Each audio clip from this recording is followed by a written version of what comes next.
tu fidelità incomparabile, nati come tu, bendito Dios, grande tu fidelità.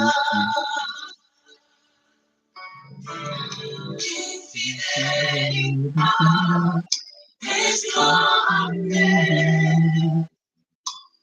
tu fidelidad incomparable,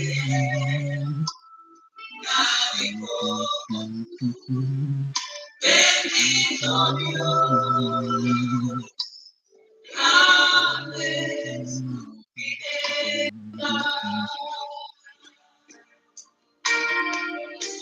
Seigneur, par le passé, tu nous as montré ta fidélité, notre Dieu. Ce n'est pas ceux qui sont descendus dans la fosse qui peuvent célébrer ta fidélité.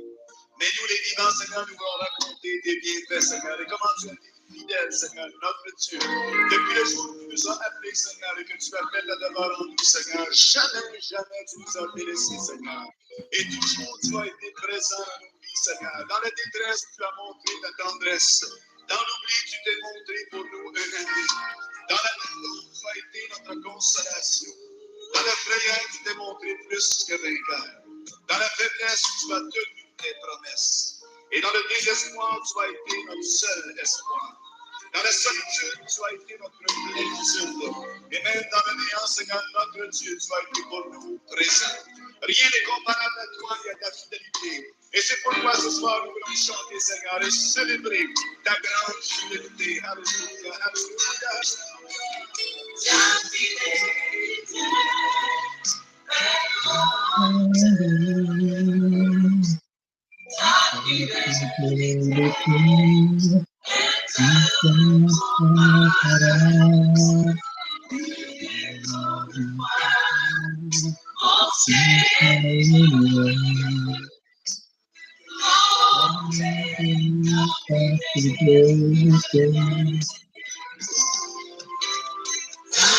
fidélité est incomparable.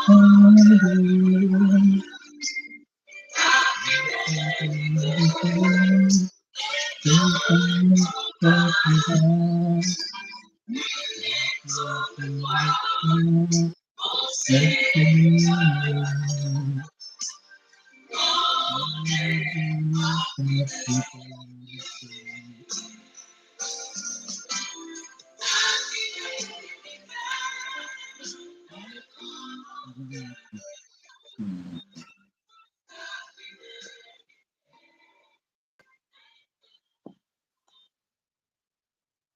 Haleluya. Mpaka manomboka ianao tompoko. Amen, amen. Alleluia. Totra ny tompotsika mizany hiri zany ary efa miarahaba anareo sady zany izay mianatandray amin'izao mivantana eto amin'ny YouTube zao ny sabata 9 septambra 2024 dia ho ampitomboana amintsika mandrakariva ny fiadanana sy ny firaisana amin'ny fanahy masina ary ny fahasoavana avy amin'Andriamanitra Ray sy Jesosy Kristy. Dia misaotra ny tompontsika dia arak'izany zany hira zany tokoa zany mety gaga nareo fa hira tamin'ny voalohany zany amin'ny teny espaniola ilay izy ka dia avy eo mivadika teny frantsay midika izany fa tsika izao mivavaka amin'ny teny gasy fampahirizana amin'ny teny gasy dia tena manerana ny tany amin'ny fiteny samihafa mihitsy zany ny fahasoavan'Andriamanitra. Misy ny hira mety ho gaga nareo indray androany mety efa misy be dia be moa zany ny hira eto koa amin'ny teny hebreo amin'ny teny anglisy amin'ny teny gasy moa zany efa ataontsika foana ka dia isaorantsika ny tompo Andriamanitra araka ny tiany lazaina teo zany dia Andriamanitra tena tsy miova ary tsara ny tompo fa tena tsy miova. Tsika olombelona no miovaova fa ny tompo dia tsy miova ary izy araka ny teniny rehefa tia ozy izy dia tena tia hatramin'ny farany. Tsika olombelona no miovaova araka n'izay ny fitiavana dia arakaraka ny tombontsoa sy zavatra hita amin'ilay olona dia tiana na tsy tiana fa Andriamanitra tia antsika ary izay mahatonga antsika hibebaka tsika rehefa avy eo fa na dia mpanota sy ratsy ary ka rehefa tena mibebaka aminy mifono aminy dia mamindra fo foana izy. Io zany tsisy ohatran'ny olona. Ny olona manko ohatran'izay zany no tena fanaon'ny olombelona. Mamela anao aho indray mandeha, de mamela anao fanondroany, de ozy le mpanompon'Andriamanitra zay hoe raha mbola manao fanontely ianao de miala tsiny aho fa tsy hamela anao intsony ahako. Fa ny Tompo na impiry antsika dia mamindra fo amintsika izy fa mila mitandrina zany tsika fa mety variana amin'ny fahotanao de ny Satana koa manararaotra dia ho tafiditra any amin'ny Satana satria izy manararaotra rehefa misaraka amin'Andriamanitra de ny devolony tafiditra ao amintsika ka amin'iny fotoana isarantsika amin'Andriamanitra iny no miantso ny Tompo dia any amin'ny elo, any amin'ny hafobe ny hafarany ka zay mahatonga an'le hoe tandremo mba tsy ho variana, manao ny fahotana de miverina, manota de miverina fa tena hoe manolotra ny tenantsika ho an'ny Tompo. Hibebaka tsika avy eo hifono amin'ny Tompo ary indrindra handray ny tenin'Andriamanitra zay ifampizarantsika hoe inona ny ibebahantsika. Fa hivavaka aloha zany tsika hisaorantsika amin'ny Tompo amin'izany fitiavany tsy miova zany. Vavaka isika tompoko. De Andriamanitra iray, i Jesosy Kristy Tompo fanahy masina. Misaotra anao tokoa zay Andriamanitra tsara ianao ary mpanao tsara. Ianao tokoa ny tompon'ny tompo sy mpanjakan'ny mpanjaka. Tompon'izao rehetra izao ianao no nahary ny lanitra sy ny tany. Ianao no ivavahanay, ianao no antsoinay ary ianao tokoa ny Andriamanitra tsy miova. Anton'izao rehetra izao tia anay foana ianao Tompo ka dia ianao ny fisaoranay. Misaotra amin'ny fahasoavana amenao anay ary misaotra ny amin'ny tanjaka hery fahasalamana. Misaotra anao manokana za tanteraka izao fotoana izao dia noho ianao ianao no ambaranay eto ianao Jesosy no ankalazaina ary aoka ianao no hitan'ny olona nizaniza manaraka izao fotoana izao na mivantana na manaraka dia samy handray Jesosy ny fahasoavana hamindra fo ianao ary indrindra vonona anaraka anao hiala amin'ny fahotany koa ny tsirairay avy ka dia misaotra indrindra. Miasa aminay tsirairay avy, miasa aminay mianadahy amin'izao asa izao tenena foana koa araka ny fombanao fa vonin-kaino izay amin'ny anaran'i Jesosy Kristy. Alleloia. Amen. Amen, amen. De ny tenin'Andriamanitra zany zay ka tsika teny ibebahantsika dia ao amin'ny Salamo fahafito amby efapolo. Salamo fahafito amby efapolo io dia salamo tenin'Andriamanitra zany nomeny amin'ny gropy fivavahana moa zany araka ny efa hazavainay foana fa misy fiaraha-mivavaka isaky ny alatsinainy alina, alarobia alina amin'ny WhatsApp zany izay manoratra anarana ianao na miantso te hiara hivavaka aminay eo zany de io teny io nomena tamin'io fotoana io zany raha tamin'ireny fotoana ireny. Misy koa ny fiaraha-mivavaka ataon'ny Mama Felicia isaky ny alakamisy amin'ny 10 alina eo zany zay mivantana koa amin'ny YouTube. Zany dia famporisiana antsika zany mba hazoto hitady an'ny Tompo. Fa androany tsika dia averin'ny Tompo zany le teny zay nibebahana tamin'izay fotoana izay hoe io ambaran'io zany amin'ny Salamo fahafito amby efapolo. Ho vakintsika manontolo ny Salamo fahafito amby efapolo dia ho henontsika eo zany ny teny izay nambaran'ny Tompo sy mbola ahavaoziny zany hoe inona no tokony hibebahantsika. Vakintsika ny teny amin'ny anaran'i Jesosy Salamo fahafito amby efapolo atao amin'ny lohateny zany amin'ny baiboliko hoe obio ny mpanjaka lehibe ho an'ny mpiventy hira salamo nataon'ny Korahita.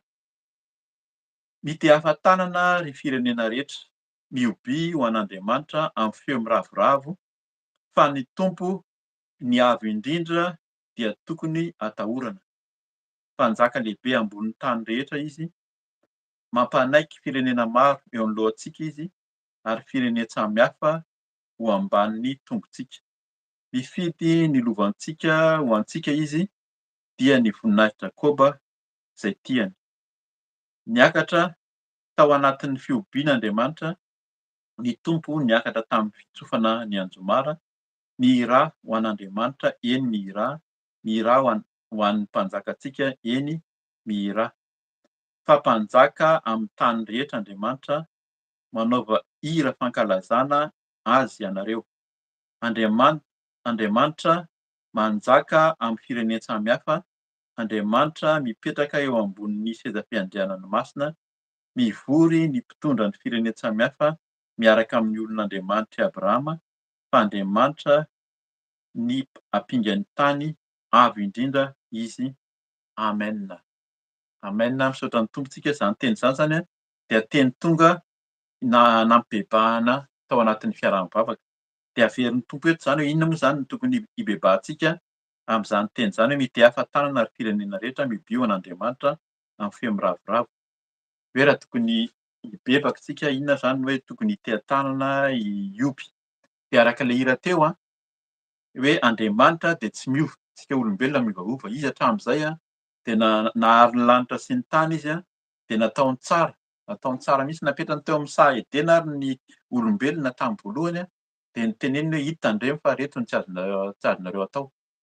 Fa ilay olona ny tonga dia niala tamin'Andriamanitra, nihaino ny feon'ny Satana.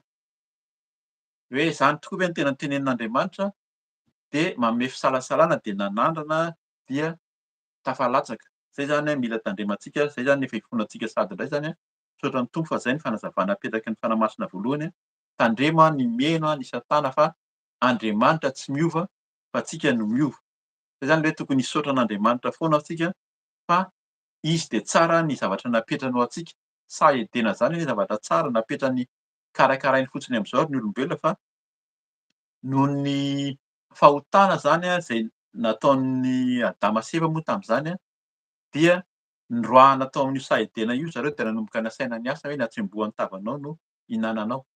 Dia na ny vehivavy koa ary hoe mijaly ianao amin'ny faty fiterahana dia na ny hoe misy ady atao amin'ny Satana zany nanomboka tamin'izany koa.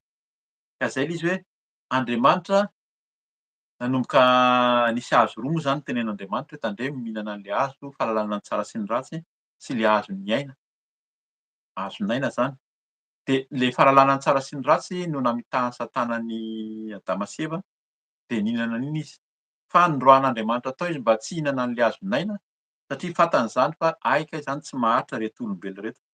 Io hazon'aina io dia Jesosy no manome aina, Andriamanitra no manome aina dia ilay aina ao amin'i Jesosy izay ny ambara fa ao amin'i Jesosy zany n'iza efa niala na noroahana tamin'ny fahotana rehefa nieritreretra ianao zany hoe tsinotsinona olona ratsy faran'izay ratsy fa rehefa miverina amin'i Jesosy dia omeny aina vaovao ianao lasa hozy izy ny zavatra teo aloha dia olom-baovao indray ianao zany avy eo.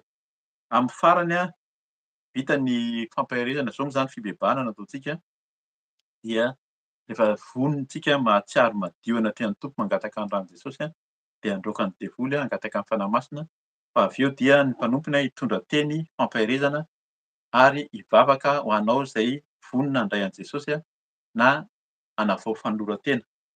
Ka zay ilay izy hoe mila misaotra an'Andriamanitra tsika, ny aina izay omen'ny tompo isan'andro tokony hisaorana. Io zany tena fakapanahy be mihitsy indrindra amintsika efa kristianina koa zany mahafantatra hoe mandalo fotoan-tsarotra, ny fiainana tena mandalo fotoan-tsarotra. Za zany fantatsika amin'izao fotoana izao ny ady, eran-tany, ny doro-tanety, ny io zany ambara foana izao ny andro farany.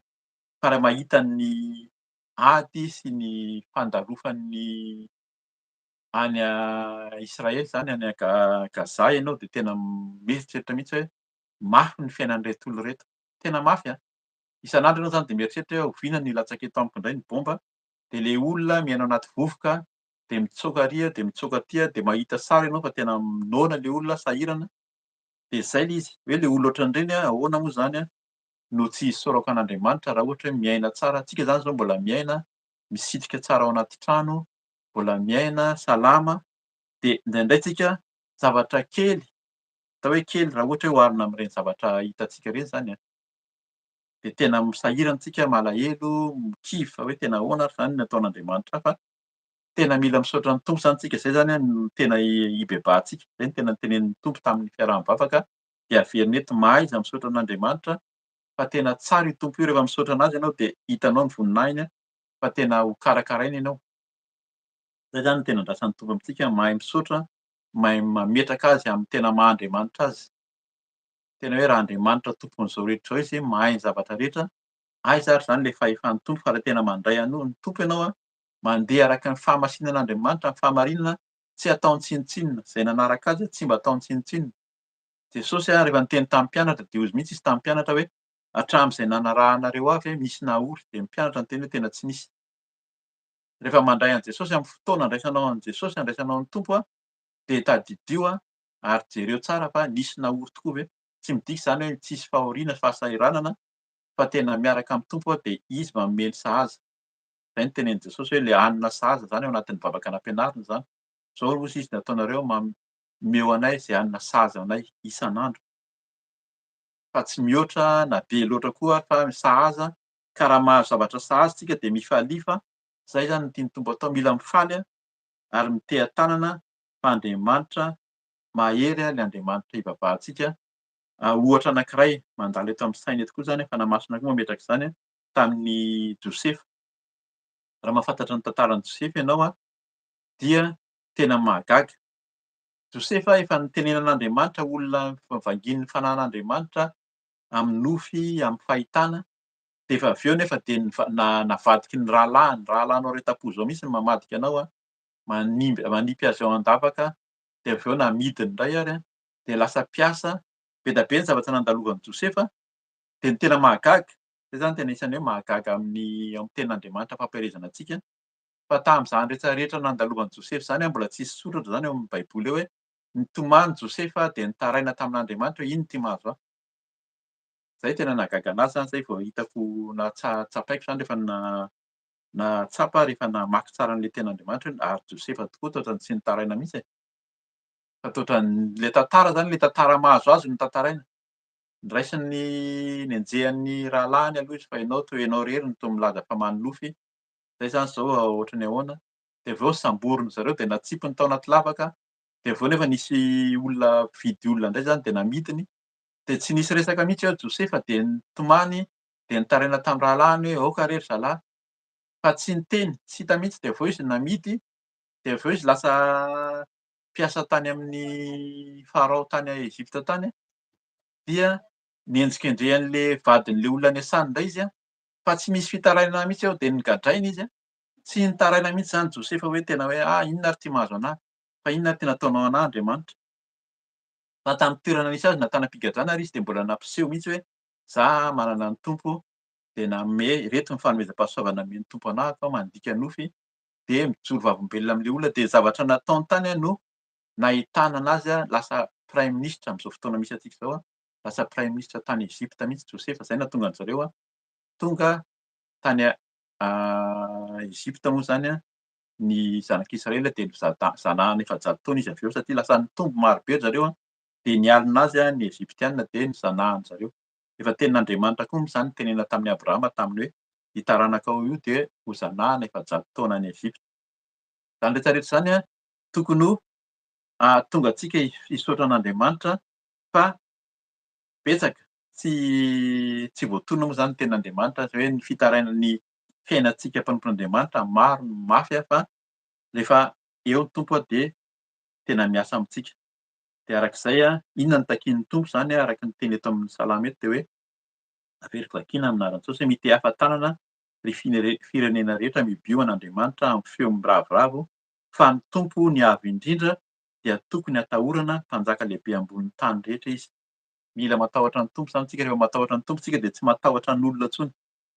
Na inona fanenjehana, na inona fararatsiana tsy matahotra olona tsika fa ny Tompo ihany, Andriamanitra no atahory fa izy ambonin'ny tany rehetra, amboniny izany fampiarezana tamin'ny fiaraha-mivavaka teo ambonin'ny mpampiasa izy, ambonin'ny chef d'État izy ny mpitondra, ambonin'ny mpikarakara rehetra rehetra fa izay izany no tokony hatahorantsika dia Andriamanitra irery ihany. Matahotra an'Andriamanitra dia miala amin'ny fahotana, miala amin'ny faharatsiana, mandeha amin'ny fahamarinana, mandeha amin'ny fahamasinana. Andiny fahatelo amin'ny anaran'i Jesosy. Mampanaiky firenena maro eo anoloantsika izy ary fireneny samihafa ho ambanin'ny tongontsika. Mifidy ny lovantsika ho antsika izy dia ny voninahitry Jakoba izay tiany. Eto dia tena hoe mampanaiky firenena maro eo anoloantsika izy. Dikan'izany ho gaga ianao arak'ilay teny teo rehefa tena manaiky an'ny Tompo dia hisokatra ny lalana, tsy fitahiana fotsiny amin'izao izany izy fa omeny sahaza izay ho antsika ny tsirairay avy ary ny firenena samihafa dia ataony eo ambanin'ny tongontsika. Hameny antsika ny lova dia ilay lova voninahitry Jakoba io dia Jesosy io. Jesosy ny lova tamin'ny fiaraha-mivavaka fandraisana androany tao amin'ny WhatsApp koa izany eran-tany koa dia izay no tenin'ny Tompo hoe Jesosy no lova. Izy izany nanaiky ho faty. Tsy mandova ny olona izy raha tsy maty ilay olona efa holovaina dia nanaiko ho faty mihitsy Jesosy teo amin'ny fijaliana mba ho ampandovintsika.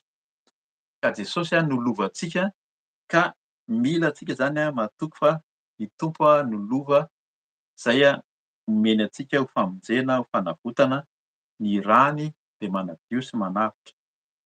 Dia 5 amin'ny anaran'i Jesosy hoe niakatra tao amin'ny fiobian'Andriamanitra ny Tompo niakatra tamin'ny fitsofana ny andro maro. Hitantsika amin'izany raha tiantsika hiakatra zany ny Tompo, dikan'izany miakatra zany ny Tompo hisandratra izy hiseho ny voninahiny dia ao anatin'ny fisaorana, fiobiana zany misaotra zany makasitraka sy manome voninahitra ny Tompo fa izay izy miakatra izy amin'ny fitsofana ny andro maro, izany hoe amin'ny fiderana, amin'ny feo mahery. 9 amin'ny anaran'i Jesosy miraha ho an'Andriamanitra, eny miraha, miraha ho an'ny mpanjakantsika, eny miraha. Mila mira midera. Amin'ny baiboly hafa izay voavaky zany dia hoe mankalaza, mankalaza.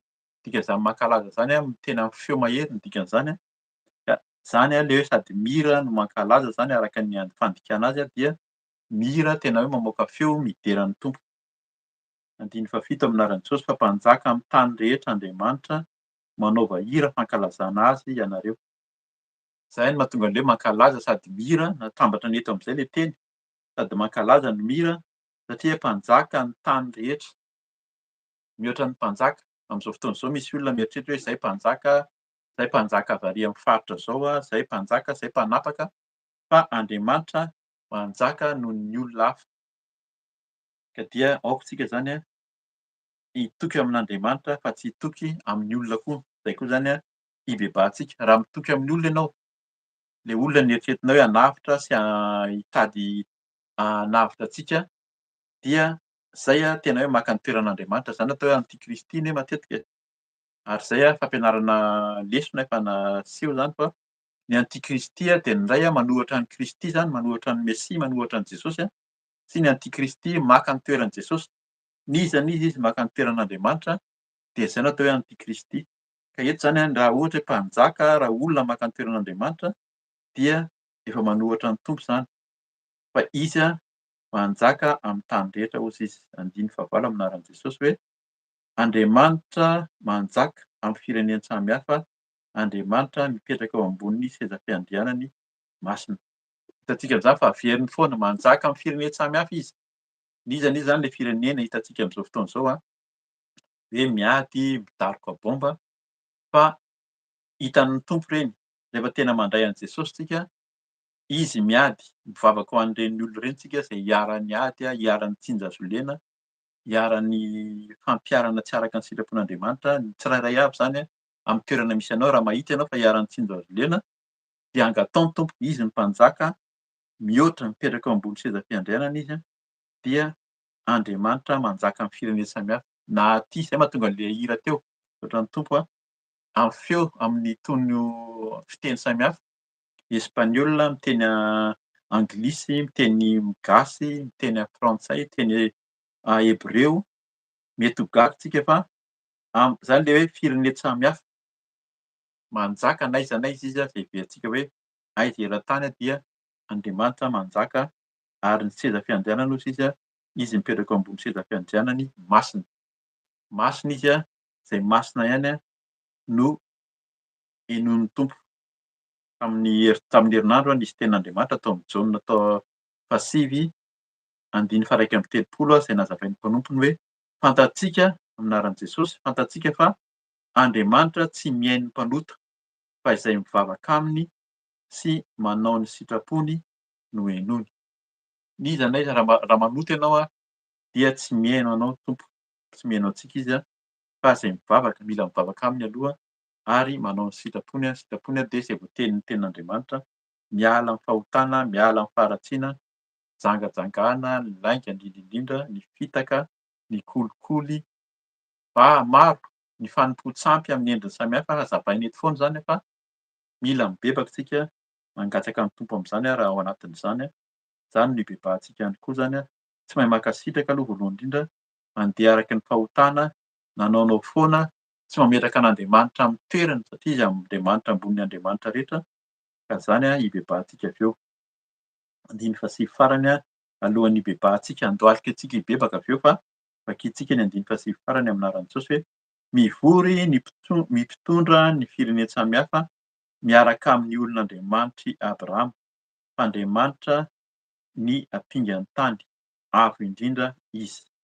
Eto izany n'inona fivoriana amin'izao fotoana izao misy karazana fivorian'ny mpitondra G20, G8 karazana mpitondra hoe izay ny manohitra ny zareo any tandefana, izay aty an-tatsinanana, izay ny tatsimo, izay tavaratra dia miara-mivory ireo mba hiady samy mitady hevitra mivory fa tsisy afa-tsy ny Andriamanitra. Izay miaraka amin'ny Abrahama araka izay teny teo izay fa Andriamanitra ampingany tany. Izany ampingany tany izany izy no anton'ny zavatra rehetra, miaro ny tany izany. Ny ampinga dia efa fantatsika fa ohatran'ny hoe zavatra ohatran'ny miaro izany, ohatran'ny miaro amin'ny lefina, miaro amin'ny tsipika, izay ny ampinga. Ohatran'ny sahafa be ireny amin'ny vy, ohatran'izay dia arovana amin'izay ianao raha ohatra hoe misy zana-tsipika ataon'i Satana efa nisy fanazavana an'izay fa ny ampinga no miaro antsika. Jesosy ny teny hoe izy dia miaro antsika tahaka ny reny akoho miaro ny zanany. Ka izay no nantiana antsika ny Tompo mialoka ao ambanin'ny elatry ny Tompo fa izy dia miaro antsika. N'inon'inona zana-tsipika alefan'ny Satana, zana-tsipika izany dia betsaka mihitsy. Indraindray ireny mirehatra afo fa betsaka rehefa tsy azony ao amin'ny fonao ianao satria ny fonao malemilemy dia apetrany ao amin'ny sainao, dia apetrany amin'ny vatana, dia apetrany amin'ny mpiara-monina, apetrany amin'ny olona tianao, apetrany amin'ny olona tsy tianao. Alefan'ny Satana foana io mba hampiherikerika antsika fa engany antsika mba haritra tsara fa Andriamanitra hozy izy ampingany tany. Izy izany no miaro antsika tsy ho azo amin'izany fa ny Satana dia tena hoe mitady hevitra mihitsy hanapotehana antsika. Avo indrindra izy. Izany hoe avo indrindra izany izany hoe mahita ny zavatra rehetra. Ohatra kely eto fa azahoantsika tsaina hoe inona ny atao hoe avo indrindra. Rehefa mitsangana isika, izany ny kilalao angamba ny ankabeazantsika ny lalao an'izany. Lalao mahita ny vitsika. Tany Madagasikara moa izany dia tena eny an-tokotany milalao dia milalao amin'ny vitsika. Hitanao ilay vitsika mandeha, iny izy izao fa handeha dia hiakatra amin'ity dongon-tany ity dia sakanana asiana rano kely, izany ny kilalao taloha. Rarahana rano kely eo alohany eo dia mihodina izy. Dia indraindray rehefa tena misopatra ilay ankizy dia rarahany rano mihitsy ilay vitsika. Dia milona ao anaty rano ao dia sahirana mihitsy vao tafavoaka tao dia indray raisina ihany dia avoaka ihany. Raisina amin'ny hazo kely dia avonjena ilay vitsika dia ampita ery. Izay ilay Andriamanitra mahita ohatran'ny vitsika hitanao nandeha firy metatra ary izy ianao mieritreritra efa ilay vitsika mieritreritra efa lasa lavitra tsisy pahita fa ianao mijery etỳ ambony mahita mihitsy hoe andeha ery izao ny ataony. Dia ianao ihany no mibaiko anazy alefako ary ity. Alefako ao anaty rano io, alefako ao anaty tany io, asiako rivotra, asiako an'izao. Izay ilay hoe Andriamanitra avo. Hitany izay zavatra misy antsika etỳ an-tany etỳ, fantany izay ho alehantsika ka matokian'ny Tompo. Matokian'Andriamanitra fa izy ihany no mandamina ny fiainantsika.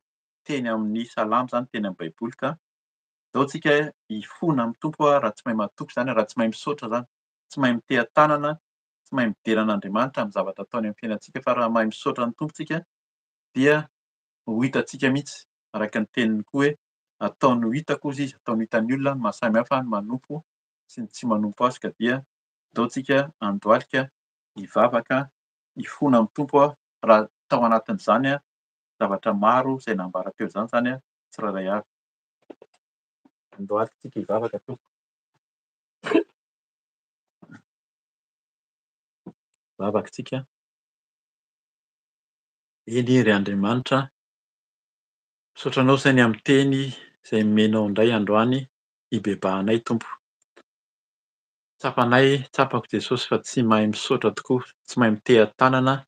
Matetika ary dia manome tsiny izany ny aingana ao amin'ny vavanay, ao amin'ny fonay olombelona manome tsiny satria betsaka ny zavatra misy heverinay fa sarotra, zavatra mafy amin'ny fiainanay dia manome tsiny anao izay Tompo. Misy miteny, maro ny miteny miembotra fa tsy misy Andriamanitra, na dia efa nahafantatra koa ary dia miembotra. Ka dia mifona aminao Tompo, mifona aminao sady amin'ny tsy fahatokiana, amin'ny tsy fahaizanay misaotra, tsy fahaizanay midera. Eny Jesosy rehefa manolo tena ho anao izay dia mieritreritra hoe malama ny lalana, tsara ny lalana nefa ianao no mikarakara anay. Eny Tompo, hitanay zany amin'ny ohatra natao tamin'i Josefa teo fa betsaka ny fandalovan'ny mpanomponao izay fitsapana, ny satana koa tsy kely lalana, fa ianao koa dia mandamina ny fiainanay, mahita ny ho avinay tsirairay avy ka dia mifono aminao raha tsy mahay misaotra, raha tsy mahay mankasitraka, raha tsy mahay mihira, tsy mahay mankalaza anao, tsy mahay midera anao dia mifono aminao Jesosy. Fonona aminao sady ny amin'ny zavatra hitan'ny maso, satria ny masonay mahita ny ady, mahita ny fahasahiranana dia lasa miteniteny foana, lasa mijery, indraindray kosa dia mahita ny ratsy fanaham-biny ohatra izy ny mpanao salamo dia misy fialonana, misy fitsiritana ao anatinay noho ny fahitan'ny masonay ka dia fona aminao Jesosy, diovy ny mason'ny tsirairay avy. Sasao ny masonay mba ho diovinao tokoa, ho hafakely satria ny ranao teo amin'ny hazofijaliana ihany dia narotsaka ao no ampy manadio, manavao ny fijerinay mba hijery anao ilay avy indrindra fa tsy hijery ny zava-misy etỳ an-tany etỳ. Tahaka izany koa ny hitondrany sady ny sofinay Jesosy, ny sofinay maheno, maheno ny orooro, maheno ny zava-misy rehetra, maheno koa ny fiheverana etỳ amin'izao tontolo izao. Eny Tompo dia hifonana aminao satria mihaino izay Tompo, izany no mahavariana anay ka mifono aminao raha tsy mahay mihaino ny feonao, tsy mahay maheno ny teninao izay teny mampahery. Fa ianao dia tsy miova, ny fitiavanao tsy miova, ianao ilay tsy miova hatramin'ny taloha ankehitriny ary mandrakizay dia diovy amin'ny ranao sy ny sofiny tsirairay avy mba haheno anao irery ihany. Ary ny teny izay henonay manomboka izao dia tsy hiala foana fa tena hiasa amin'ny fiainanay Tompo. Tahaka izany ihany koa Jesosy, entina aminao ny teninay, ny vava, ny molotra, ny lela indrindra mandainga ary indrindra menomenona, mora kivy, manome tsiny araka ny teny teo dia manome tsiny foana satria variana ny amin'izao fiainana izao mitsiritra ny hafa. Mihevin-tena koa indraindray Jesosy manamari-tena, fonana aminao izany amin'ny fiankinan-doha araka ny efa teny nomenao anay teo.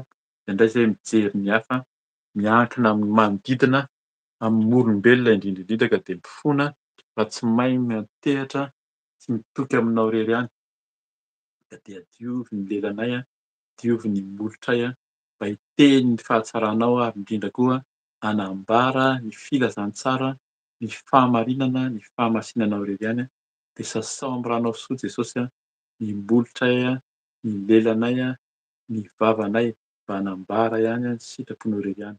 Tahaka izany entinay aminao ny tanana, ny tananay, ny tenanay manontolo tianay ho entina aminao fa ny tananay koa dia diovy. Eny Jesosy mba tsy handray raha naheno ny tantaran'i Adama sy Eva teo izay dia nandray ny fahotana, nandray Jesosy maika handray satria ny devoly dia tsy kely lalina mamitaka tady hevitra hamadihana ny teninao ka dia maika ny tanana handray izay tsy avy aminao. Fona aminao Jesosy raha tsy mahay manao ny sitraponao amin'ny alalan'ny tananay, diovy ny tananay mba tsy ho ny tananay tokoa no tapahana tsy hidiranay amin'ny fanjakanao fa sasao amin'ny ranao soa ny tananay mba handray hiasa ho anao irery ihany. Dia ny tongotray tsirairay avy entina aminao, ny tongotray Jesosy mba handroso, handeha hijoro tsara eo anaty fiainanao satria izay dia mora kivy, mora reraka ary izay dia variana ny tongotray tsy mahay mandohalika, tsy mahay misaotra, tsy mahay maneritena ka dia hifonana aminao ny fombanay rehetra, na alehan'ny tongotra, ny ataonay tsy araka ny sitraponao. Diovy amin'ny ranao soa Jesosy mba handeha izay Jesosy hanambara ny filazantsara, ny fahamarinana amin'ny olombelona rehetra ka dia ampio Jesosy, sasao izay diovy izay ho hafakely ka ny tenanay manontolo ny fisainanay, sasao ny fisainanay, ny feon'ny fieritreretana mba hadio manomboka izao, ny fonay tonio, ny fonay alamino, ny fonay esory ny fahatezerana, esory ny alahelo, esory ny fahakiviana, esory izay tsy hanao rehetra Tompo mba hangataka ny ranao Jesosy, ny ranao no tena manova ary ilay ranao izay mikoriana ao anatin'ny fonay izany no tena angatahanay. Misotro ny ranao izay Jesosy, sotroiko ny ranao Jesosy, misotro ny ranao mba hikoriana tanteraka ao anatin'ny foko ka dia ny ranao Jesosy ny hikoriana, hiasa hanala izay tsy hanao rehetra, hanala ny fo vato, ny fo vato esorinao Jesosy fa fo nofo, mahay manetry tena, mahay mankasitraka, mahay misaotra anao, izany no ny fonay Jesosy ny foko manomboka izao dia sasao amin'ny ranao ny foko, ny ranao Jesosy mandory ihany koa izay tsy anao rehetra ao anatiko, amin'ny vatana, amin'ny taova rehetra ao anatiko dia torako amin'ny ranao Jesosy, dorana amin'ny rano Jesosy dia tsy anao rehetra ao anatinay, ny aretina, n'inona endrika aretina, n'inona valana aretina, tsimoka aretina ao anatin'ny vatana dia dorana amin'ny ranao Jesosy, dorana amin'ny rano Jesosy izy ity, fa ianao Jesosy manadio amin'ny vatanay manontolo, manavao ny tenanay, manova ny fisainanay ka dia ny fonay dia hitempo anao irery ihany, hitady anao, hitehan-tanana, hankalaza, hihira ho anao, hisaotra ho anao Tompo ka dia misaotra indrindra ny amin'ny famindrapo fa ianao mamindrapo, ianao Jesosy no nanolotra ny ranao teo amin'ny hazofijaliana ho famonjena, ho fanadiovana, ho fanavaozana anay ka dia misaotra amin'ny ranao Jesosy, misaotra amin'ny famindrapo, misaotra amin'ny famelan-keloka ka na iza n'iza ny bebaka marina, ny fona sy nanaiky ny fahotany androany dia ianao hamindrafo, hamela heloka ary indrindra ilay ranao dia ampy manadio tokoa. Izany tokoa no sahinay satria mahatsiaro voavela heloka izay Jesosy, sambatra izay satria ianao mamela heloka isan'andro ka dia izany no ijoroanay koa, mitsangana, mitsangana ianao, mitsangana raiso ny fahefana, raiso ny hery ihany koa androana ny asan'ny devoly Satana satria ny Tompo efa nanafaka dia ny Satana izay mampiherikerika, manome sain-dratsy, manakorotana dia roahana amin'ny anaran'i Jesosy, amin'ny anaranao Jesosy Kristy avy Nazareta no androana ny devoly Satana, devolin'ny Losifera, ny Belzeboba, didina amin'ny anaran'i Jesosy Kristy any amin'ny farihy rehetra afo, roahana amin'ny anaran'i Jesosy any an-davampinielo. Satana sy ny devoly mivoaka nareo Satana, miala ny devoly, miala ny asan'ny maizina rehetra, devoly nomena rana ela, nomena rana tranainy, ny dragona tehana amin'ny anaran'i Jesosy Kristy, roahana amin'ny anaran'i Jesosy any amin'ny farihy rehetra afo nareo, tsy hanaketsy, tsy hanapahefana ny Satana sy ny devoly fa ny rano Jesosy no mandrakotra, ny rano Jesosy mandoro, fananao Tompo mandoro Satana ny tahotra, ny henatra, ny fieritreretana rehetra, ny fahakamoana, tsy fahaizana mankasitraka, menomenomana, ny fiteny maloto rehetra, potehina sy roahana amin'ny anaran'i Jesosy, tsy hanakery ao anatin'ny fonay, ao anatin'ny saina sy ny fanahinay tsirairay avy fa roahana ny farihy rehetra afo nareo Satana, devolin'ny fankalana, devolin'ny fanenjehana, devolin'ny fanaratsiana, devoly mitondra ny loza rehetra, inona endrika loza, ny accident, ny loza, devolin'ny fahafatesana, roahana amin'ny anaran'i Jesosy nareo Satana, ny fahafatesana tsy hanjaka amin'ny tenako, fahatesana ara-panahy ara-batana tsy hanjaka amin'ny ankonako, ny amin'ny vady aman-janaka, ny amin'ny fianakaviana rehetra, ny amin'ny asan'Andriamanitra, ny amin'ny mpanompo ny tsirairay avy manomboka izao ny fahafatesana dia roahana amin'ny anaran'i Jesosy any amin'ny farihy rehetra afo nareo Satana, tsy hanakery, tsy hanapahefana fa Jesosy miaro, miaro amin'ny loza, miaro amin'ny asan'ny Satana, miaro amin'ny asan'ny maizina rehetra, devolin'ny Jezebela, devolin'ny zazavavin-drano, ny kalanoro, mpangalatra, mpamitaka, roahana amin'ny anaran'i Jesosy Kristy, ny devoly mpamitaka, mpandainga, inona fikasan'ny Satana mitondra lainga, fampiherikerehana, devoly mitondra fisalasalana, ny tsy finoana, devoly mitondra tsy finoana, fanahiana amin'izao fiainana izao roahako amin'ny anaran'i Jesosy, mivoaka any amin'ny farihy rehetra afo nareo Satana, tsy hanakery, tsy hanapahefana ny asan'ny devoly Satana, tsy hanjaka ny asan'ny maizina, ny fanakorontanana, devolin'ny fampisarahana, fampisarahana ao amin'ny ankonana, fampisarahana amin'ny fiarahamonina, fampisarahana amin'izao asa fanompoana izao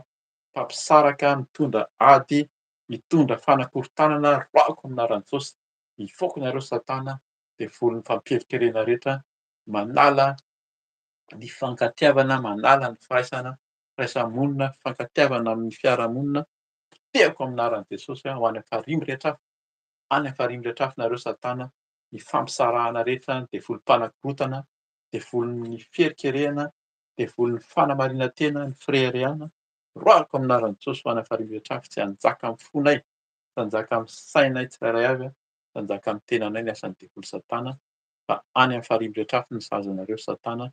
Jesosy Kristy no manadio, ny ran'i Jesosy manadio, ran'i Jesosy manavao, afafoko ny ranao Jesosy, rakofako ny ranao, ny tenako manontolo, ny tenanay tsirairay avy, ny asanao Jesosy rakofana amin'ny ranao, ianao mandrakotra, mandrakotra ny ranao, ny tokantrano, ny fanananay tsirairay avy, ary manjakà ianao raha kofon-dranao soa fa ianao n'Andriamanitra avo indrindra, ianao ilay avo indrindra, tsisy andriamanitra toa anao ianao no manjaka ety amin'izao tontolo izao, ianao no tompon'ny tompo sy mpanjakan'ny mpanjaka, manjakà ianao amin'ny fiainanay tsirairay avy ny ran'i Jesosy Kristy mandrakotra, ny ran'i Jesosy Kristy miaro, fanahinao masina Jesosy rehefa angatanay koa, ameno satria ny devoly dia efa lasa any amin'ny farihy rehetra ny saza Satana sy ny devoly ka dia andohalika isika mandolia angatao ny fanahy masina, ameno antsika tsirairay avy fa ny devoly dia tsy kely lalana, rehefa roahana izy any amin'ny farihy rehetra fa any amin'ny efitra any dia rehefa tsy mahita hipetrahana izy dia mitady toerana ka raha hitany fa efa madio amin'ny toerana misy anao, amin'ny alany, ao amin'ny tokantranonao, amin'ny fiainanao, amin'ny fontsika, amin'ny fanahintsika dia tsy misy ny fanahy masina, tsy misy ny fahamasinana, tsy misy ny fahamarinana dia miverina izy mitondra namana fito ozy izy, izany ny tenin'Andriamanitra ka angatao ny fanahy masina hameno ny fanahintsika manomboka izao fa ny Tompo no mameno sy manova miasa.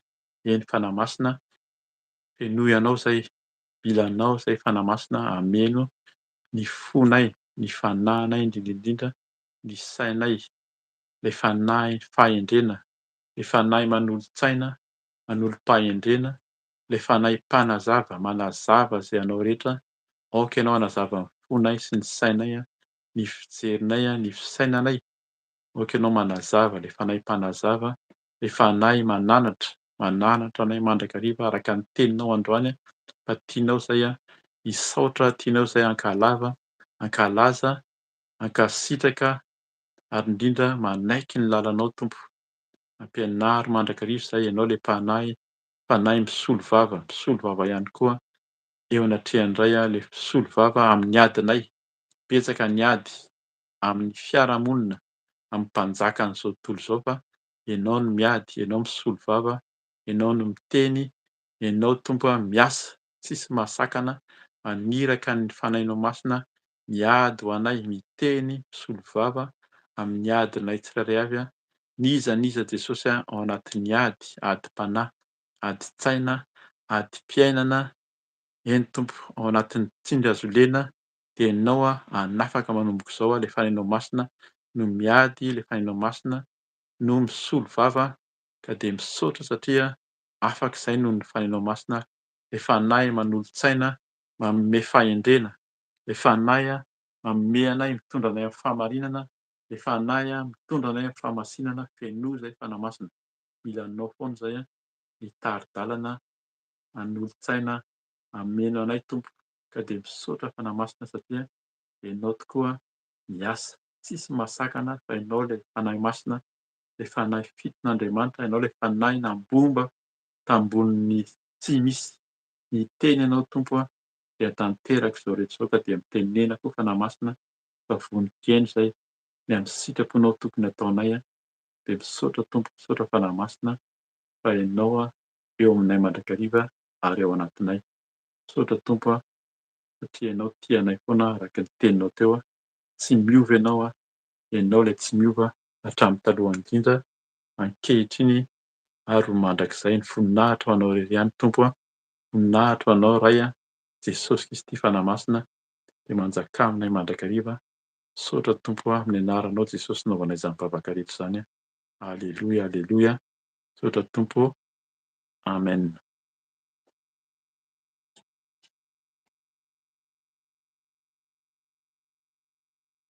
Amen. Amen. Misaotra ny tompontsika.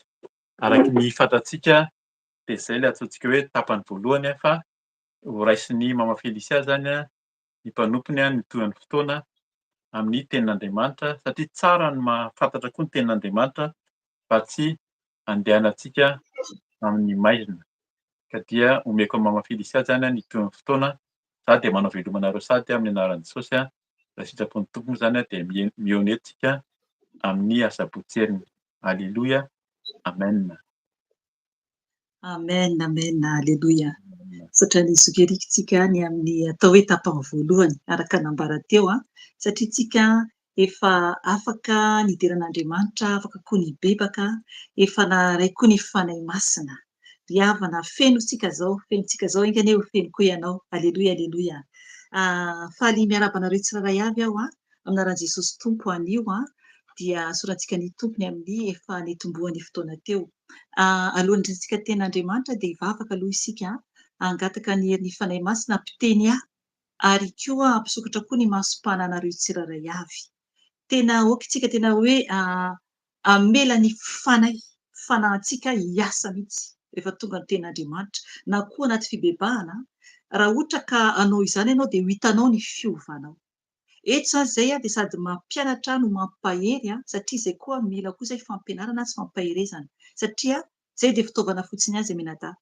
Fa ny tompo no miditra an-tsehatra, ny fanahy miditra an-tsehatra ka izay anananay no ambaranay aminareo izany. Ka ampaherenao dia tena hoe adinoy mihitsy izay zavatra manodidina anao. Okanao tena hoe concentré tsara mihitsy, tena hoe fantoka tsara dia ho hitanao fa tena hoe ho azonao ny tia ny fanahy masina ambara. Hivavaka isika tompo hangataka ny fanahy masina, ampifony masom-panahintsika tsiraray avy. Hivavaka isika tompo. Jesosy misaotra anao, midera mankalaza Jesosy satria tianay tokoa ianao. Izay Jesosy dia tsy mahay mivavaka, tsy mahay manatona anao Jesosy fa ianao tompo no nampianatra anay.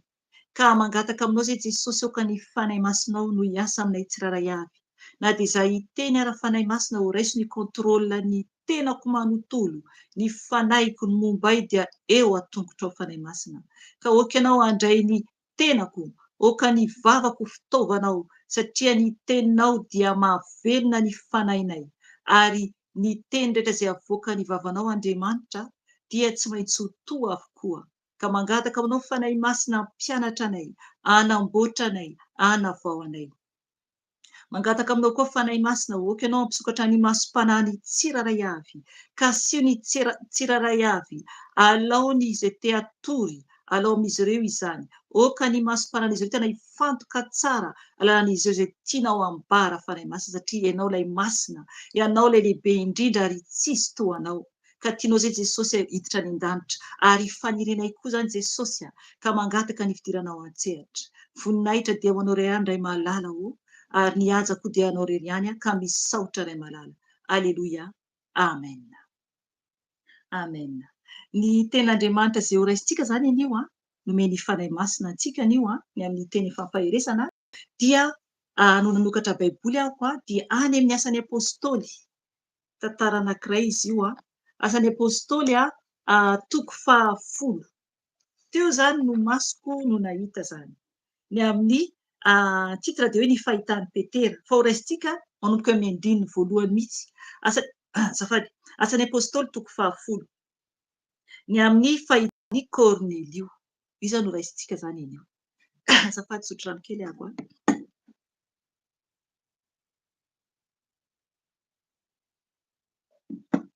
Azafady. Izany hoe ny amin'ny tantaran'ny Kornelio izany io izany no raisintsika anio.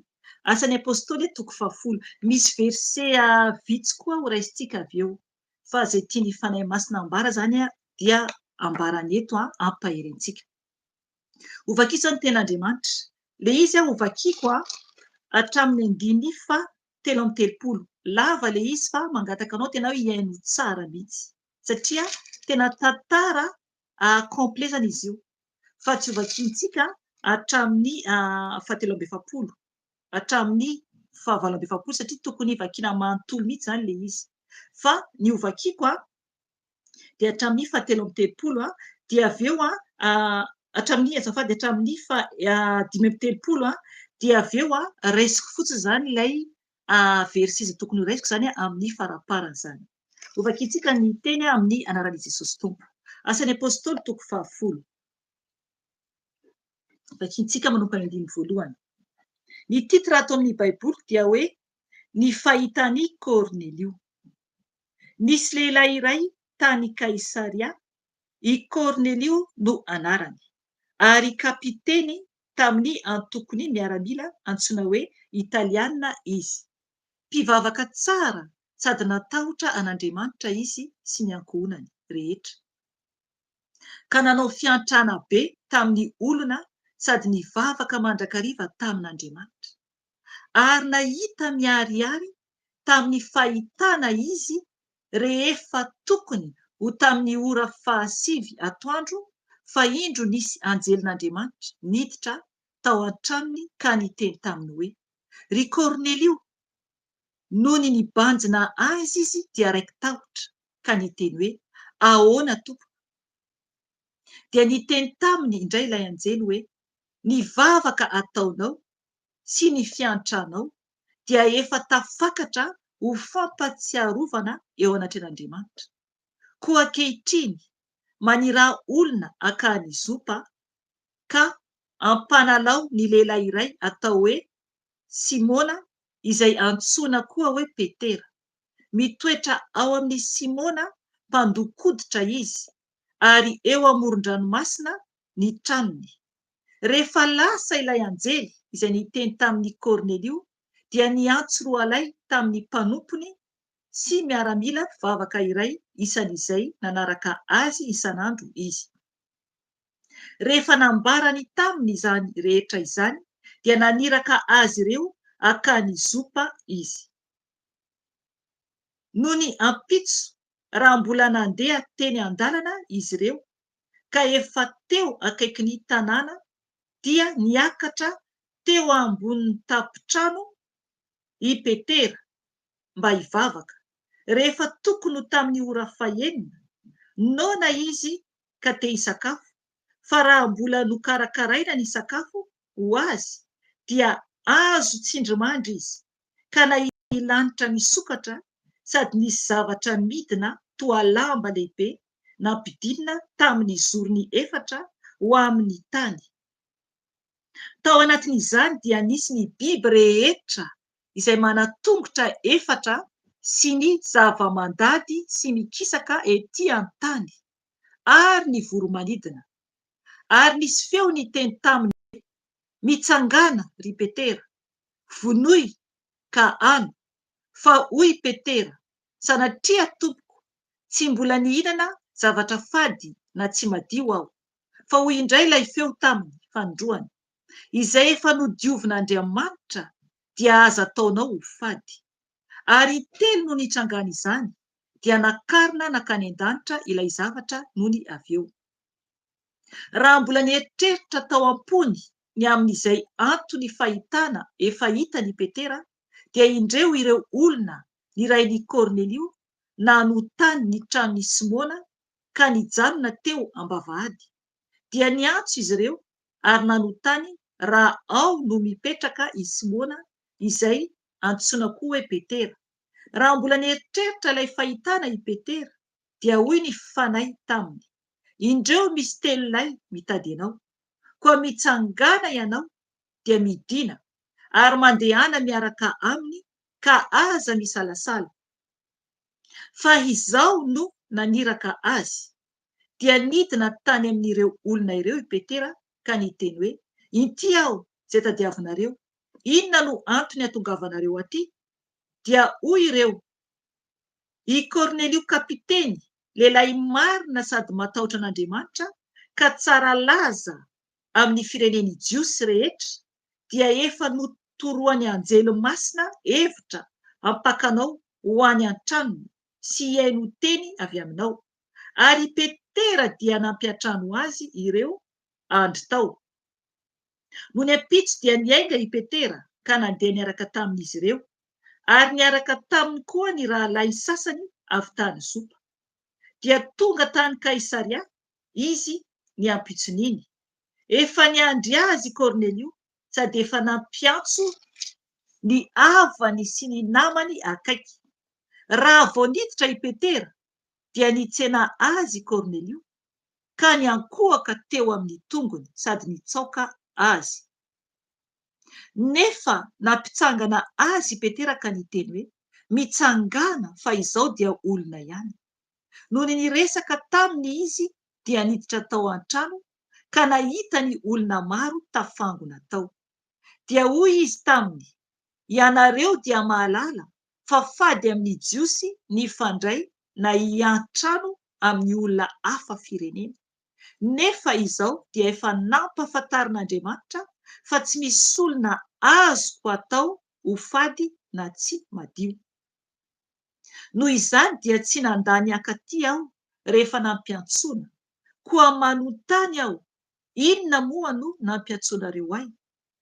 Hoy Kornelio, 3 andro lasa izay tamin'ny ora toy izao, raha nivavaka teto an-tranoko aho tamin'ny ora 7 dia indro nisy lehilahy niakanjo mamirapiratra nitsangana teto anatrehako. Dia niteny hoe, ry Kornelio, efa re nivavaka ataonao, ary efa tsarovana eo anatren'Andriamanitra ny fiantranao, koa manira akany Jopa, ka ampanalao i Simona izay antsoina koa hoe Petera. Miantrano ao an-trano Simona mpandokoditra eo amoron-dranomasina izy. Niaraka tamin'izay dia nandefa olona tany aminao aho. Ary tsara ny natongavanao, koa ankehitriny izay rehetra dia efa eto anatrehan'Andriamanitra mba hiaino izay rehetra nampilazainy Tompo ho anao. Dia niloha-bava i Petera ka niteny hoe, hitako marina tokoa izao fa tsy mizatavy Andriamanitra, fa amin'ny firenena rehetra izay olona matahotra azy ka manao ny marina no ankasitrahany. Amen. Jantsika treo. Aleluia, aleluia. Tsara be le tenin'Andriamanitra. Raha ny heno tsara ianareo dia mazava be le tantara. Mazava be satria manambara sahady ny amin'ny hoe Andriamanitra tsy mizaha tavan'olona. Ry havana, izay tenin'iray izay tokony tena tsapantsika mihitsy fa tsy voafehy anatina antoko na anatina fiangonana na anatina isan'olona no voavonjy ho any an-danitra. Amen. Mila mitandrina isika. Eto ny tenin'Andriamanitra izay nonointsika teo dia mazava be raha ny haino tsara ianao. Izay nonointsika teo raha ny haino tsara ianao dia mazava mihitsy hoe ilay Kornelio, izy dia tsy jiosy. Satria taloha anatin'ny tenin'Andriamanitra dia ny amin'ny jiosy aloha ny famonjena. Izay vao amin'ny Jentilisa misy verse manambara izany. Eto i Petera dia tsy nafantatra izy fa hoe ho ampahafantarin'Andriamanitra, ho ampahafantarin'ny Tompo andeha amin'ny olona tsy jiosy. Ito tenin'Andriamanitra ito dia misy mantsy ny olona mieritreritra hoe ilay resaka sakafo, resaka biby dia eritreretin'olona hoe azo hanina avokoa zavatra rehetra, ny biby rehetra, tsy atopoko. Fahitana tsindrimandry nampahafantaran'ny Tompo anazy. Fa tsy resaka hoe azo hanina koa izany ny kisoa. Ry havana, mila mitandrina isika. Tsy azo hanina ny henan-kisoa fa maloto. Maloto, misy hena maloto, ny zavatra tsy azontsika hohanina, ny zavatra azontsika hohanina. Izaho moa efa tsy mihinan-kena intsony. Ary tena hoe tsy mahatsiaro akory hoe tenana izany intsony, tena nafahan'ny Tompo tanteraka tamin'izany. Tena hoe na mahita hena inona karazana eo tsy mampitenana intsony izany. Ny Tompo izany manadio manova antsika.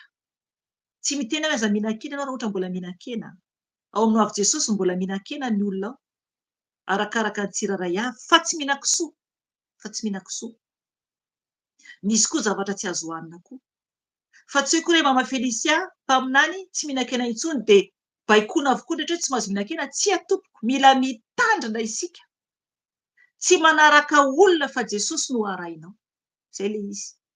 Jesosy no arahinao. Aza mitoky amin'ny olombelona ianao. Ny fanahy masina no ampahafantatra anao hoe mbola mahazo mihinana hena ianao na hoe tsy mihinan-kena intsony. Izaho nohatr'izay dia tsy mihinan-kena intsony nefa izaho teo aloha hatramin'ny fahazazako tena hoe tena tia hena, tena tia hena. Fa ny avy eo tena hoe tsy te hierika izany hena izany intsony aho satria novan'ny Tompo tanteraka. Tena hoe na mahay fofon-kena ary zanako vavy tia mahandro sakafo gasy izy na dia hoe metisy ary hainy tsara mahandro karazana sakafo. Hainy tsara manao henan-kisoa, azafady, manao hen'omby saosy izy manao mahandro koa izy kanara koa indraindray fa tsy mampitenana intsony izany. Eo koa ny hoe saosisy poulet au poulet na toton-kena indraindray koa izaho mahandro an'izy ireo fa tsy mampitenana intsony izany. satria izay no nanamboarany tompo ahy dia isaorako an' Jesosy izany fa ny trondro mbola mihinana aho. Ry havana, ny tompo zany a nampafantatra ny Petera momba an'io, tsy hoe resaka sakafo akory fa hoeninao no teny rehefa avy eo, rehefa hovakiantsika satria raisitsika ihany. Eto zany dia manambara sahady a ny amin'ny hoe Andriamanitra tsy mijanona amin'ny hoe antoko hoe Israely ihany no vonjeny. Ry havana, diso be, misy olona tsy mieritreritra hoe ny Israely ihany no voavonjy. Aiza anaty baiboly misy an'izany? Mila mitandrina mba tsy ho voafitaka ianao. Andriamanitra dia nanome ny zanalay tokana ho an'izao tontolo izao, nefa tsy hoe izao tontolo izao izay mare akory hoe iny Jesosy no miboaka tambony hazo fijaliana dia voavonjy avokoa. Ry havana, izay mankatoa azy hoentsika tsara tantaran'ilay Kornelio, tena hoe olona mila mankatoa an'Andriamanitra izay vao mahita fahagagana. Amen, izay le izy. Aza mieritreritra mihitsy hoe mama Felisy ampaminany mahita fahitana manofy a, zay koa zay zany dia tsy manofy zay fa tsy mahita fahitana koa. Ry havana, afaka omeny tompo koa ianao nofy na fahitana rehefa mitady azy ampahamasinana sy fahamarinana. Misy mantsy ny olona indraindray mieritreritra hoe ile olona ohatr'izao a tena hoe manana fahafahana mahita ny tompo izay tsy mahita. Ry havana, afaka mahita ny tompo koa ianao. Tadiavo Jesosy dia ho hitanao fahita ny tompo ianao. Aza mieritreritra mihitsy hoe ny olona iray ihany no mahita ny tompo. Maro be ke ny olona voafitaka, lasa mivavaka amin'ny mpanompon'Andriamanitra, manantena zavatra mpanompon'Andriamanitra nefa Jesosy no miantso, Jesosy no tokony hanantona anao na iza na iza ianao. Okizay ny mahatoky olombelona fa ho very ianao tompo, ho very ianao, ho very ianao. Fantatrareo tsara fa hatramin'izay eto amin'ny avy Jesosy dia mampahafantatra foana hoe arao Jesosy. Na maro ara zavatra aseho tamin'ny fiainako a dia miteny foana hoe arao Jesosy, fa aza izany no arahanareo, na zoky erika eto akory. Fa Jesosy no arahana fa tsy izahay. Fa raha mitoky amin'ny olombelona ianao dia tsy ho tafiditra ny lanitra, fa ny olombelona miovaova fa Jesosy tsy mba miova. Izay mihitsy ny tenin'Andriamanitra. Ka mitokia amin'ny Jesosy, tadiavo tena amin'ny fanahinao izy, tadiavo dia ahita fahagagana ianao. Ry havana, maro angeto amin'ny avy Jesosy mahita fahagagana, maro na ankizy ary satria mijoro. Aleloia, mijoro. Ankizy ato amin'ny avy Jesosy tena hoe mahita mirakla. Za indraindray tsy mahita mirakla hitan'izy ireo. Izay le Jesosy. Ry havana, samy nomeny tompo famezam-pahasoavana ny tsirairay avy. Ankizy kely mahita anjely, mahita fanahy masina toy ny voromailala midina mafy be avy any an-danitra. Ry havana, mahita ianao raha ohatra ianao ka tena hoe mikatsaka an' Jesosy tokoa amin'ny fonao sy ny fanahinao. Amen. Isika rehetra samy mpanota avokoa tsika rehetra. Teo aloha zany, tsy miverina miota intsony ambarako eto, tsy miverina amin'ny ratsy ataontsika intsony. Raha mpijangajanga ianao teo aloha, na mpifoka sigara na mpisotro toaka, na inona fahotanao, ka raha tena miala tanteraka ianao amin'izany dia mankatoa an'i Jesosy dia ho hitanao fa iseho ny vonay tompo amin'ny fiainanao. Amen. Ry havana, mbola misy ny fotoana ahitantsika ny tompo.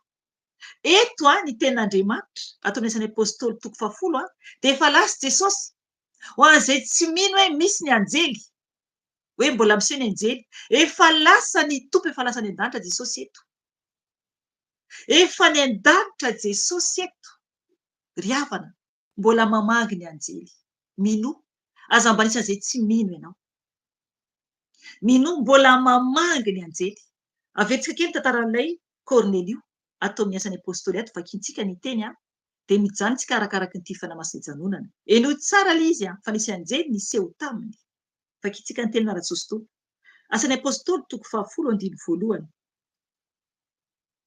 Vakiko amin'ny ara-Jesosy tompo ny teny. Ny titra dia hoe ny fahitany Kornelio.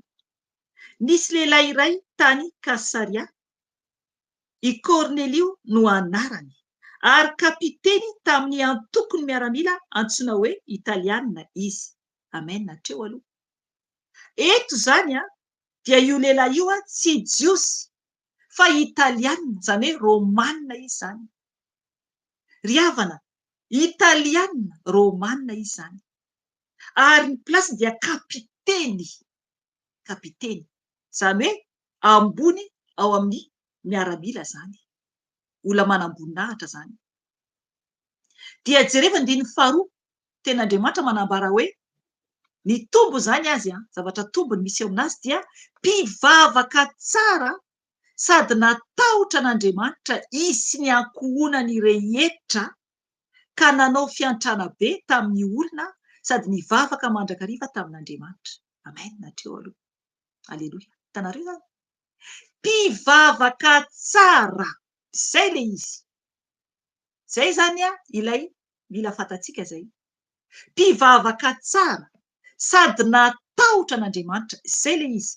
Mila fatahorana an'Andriamanitra. Mila tsika matahotra an'Andriamanitra mihitsy.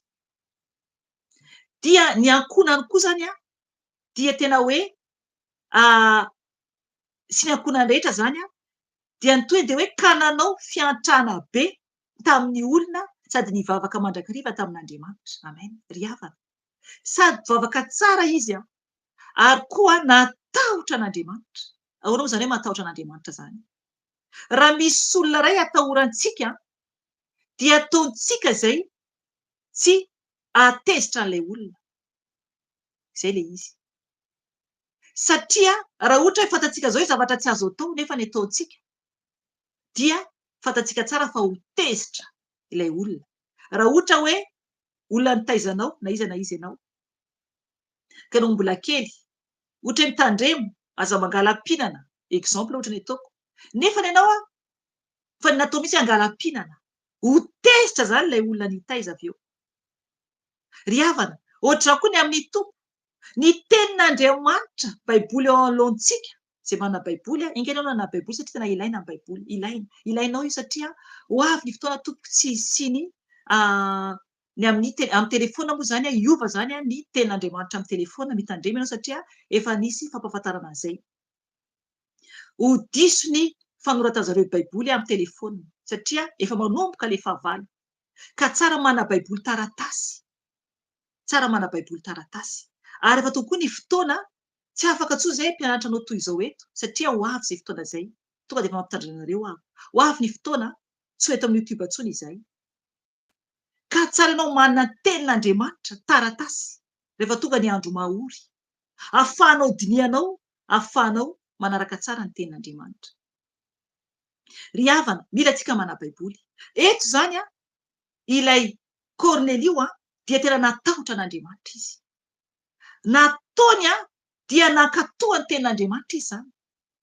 Nankatoa ny tenin'Andriamanitra zany hoe lasa bavaka tsara izy dia eo ihany koa nanao fiantrana be izy sady nivavaka mandrakariva tamin'Andriamanitra. Amen. Ry havana, manahoana ny fivavahanao amin'Andriamanitra? Maharitra mivavaka be ianao sa kamokamo ianao indraindray dia tsy te hivavaka firy?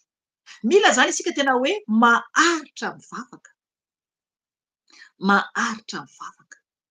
Mila mitady an'Andriamanitra. Alao ny fahakamoana. Alao ny fahakamoana fa mitsika tena hoe mitady an'Andriamanitra mivavaka aminy. Rehefa ohatra ka misy olona tiantsika, ina ny ataontsika te hitana azy foana. Dia ohatr'izany koa tsika amin'ny Jesosy. Tiantsika ny tompo mihoatra zavatra rehetra tokony hoe mitady ny tompo foana isika, te resaka amin'ny foana. Eo ny hira fiderana, eo mamaky ny teniny, eo ny vavaka. Zay le toetra ny Kornelio mazava be mihitsy hoe mpivavaka tsara sady natahotra an'Andriamanitra. Ary tena hoe nivavaka mandrakariva tamin'Andriamanitra. Amen. Ry havana, nefa kapiteny izy kapiteny izy. Fa jerefy fa ny ankonany dia tena hoe nety zany teo amin'ny tenan'Andriamanitra. Satria ambara tenan'Andriamanitra eto hoe izy sy ny ankohonany rehetra. Ry havana, manao ahoana ny fitondrasanao ny ankonanao raha manana ankonana ianao? Na ohatra hoe vadinao fotsiny ara ohatra. Atoronao lala marina ve? Raha tsy manambady moa ianao, raha tsy mananjanaka moa anao dia tokony hoe ny fianakaviana ohatra anambaranao an' Jesosy. Ry havana mila antsika mijoro manambara an'izy ireo ny amin'ny fahatsarany tompo. Anjaran'izy ireo rehefa feno taona ny ankizy, ohatra ny anay moa efa lehibe ny ankizy, efa mihoatra ny 20 taona avokoa ny ankizy, dia zao zareo efa mahita le lalana marina dia zareo sisa. Fantanjareo tsara lala marina mankany an-dàlana satria nitezaina tao anatin'ny fahamarinana sy fahamasinana no ny efa nasain'ny tompo hoe niova zany dia nanomboka na ampianarina hoe ty lalana marina, ty ny tsara, ty ny ratsy, ty arao ty tsara ty. Efa lehibe izy ireo mihoatra ny 20 taona dia izao ankehitriny izao dia samy manana ny fiainany. Ny ray manaraka vavaka amin'ny anglais, ray manaraka vavaka izy tia miteny japonais, dia indraindray izy meno hira japonais, zanakolahy, hira fivavahana japonais, arakaraka safidiny tsirairay avy. Izay le izy. Ry havana, hafa ny teo aloha hoe tsy maintsy eo foana ny ankizy eo aminao eo rehefa ampianarana vavaka. Fa rehefa mihoatra ny 20 taona zany ianao, mihoatra ny 18 taona moa zany ny ety, dia libra zareo, tsy azonao terena mihitsy. Fa nisy fotoana izy ireo mbola niara-bavaka tamin'ny foana, fa ankehitriny efa samy manana izay safidiny. Izay le hoe mitondra ny zanakanao, ny ankonanao ao amin'i Jesosy ianao. Na misy inona mandalo amin'ny fiain'izy ireo dia fantatrao fa hiverina amin'ny tompony satria nambaranao hoe ty lalana ity ny arahana. Dia zareo any aoriana any no manaraka verina amin'i Jesosy. Enganeka ho tafiditra any an-danitra koa zanakatsika, tsika izay manan-janaka, tsy manambady zany. Satria tsara ampianarina foana ny lalan'ny tompo ny ankonanao. Tsy maintsy anjarantsika no mampianatra ireo, kanefa tsy amin'ny fahasikana mampitandrina eto. Tsy amin'ny fahasikana, satria raha fahasikana dia ny devoly zay ny ao anatinao, ka mila mitandrina ianao. Fa ny tompo dia tena feno fitiavana ary empahendrena amin'ny fahamarinana no ambaranao amin'ny zanakanao, fa tsy amin'ny fahasikana. Fa mila tena hoe mitandrina mafy dia mafy amin'ny fampianarana lalamarina ho an'ny zanakanao. Ry havana, satria sao ka hanafy ho any amin'ny elo ianao raha masika amin'ireo zanakanao. Mila mitandrina mafy dia mafy isika. Mila mitandrina mafy dia mafy isika. Mila manome fitiavana be dia be any ankonanao na izay olona fantatrao izany. Satria ny tompo dia fitiavana. Ry havana, mila mitandrina tsika. Raha ohatra vadinao tsy mpino, tsy vavaka firy, dia ampianaro izy. Ampianaro ao amin'i Jesosy fa aza ilikilika. Aza ilikilika fa ampianaro izy ao amin'i Jesosy dia anjara sisa. Anjara sisa. Fantantsara ny lalina mankany an-danitra, atoy azy, dia anjara sisa avy eo na anaraka na tsia. Na anaraka na tsia. Ry havana, mila isika manao tahaka ny Kornelio. Izay no modely aseho an'ny tompo ato. Raha ohatra manao ka hivavaka, misy mantsy maro, misy ny olona dia mieritreritra mihitsy hoe tsy maintsy miara-bavaka aminazy ny vadiny. Zanany tsy maintsy eo foana miara-bavaka aminazy. Ry havana, tsy izany ankeno any an-danitra. Atoronao izy ireo lalana mankany an-danitra fa tsy terenao. Fa tsy terenao.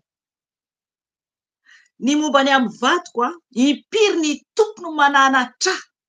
Impiry teo aloha. Vao mizavatra kely teo aloha dia miteny foana ny vadiko teo aloha tany am-piandohana zany. Ny vadiko io vita-batsy tamin'ny rano. Dia izy zany mivavaka fa araka ny fahazarany.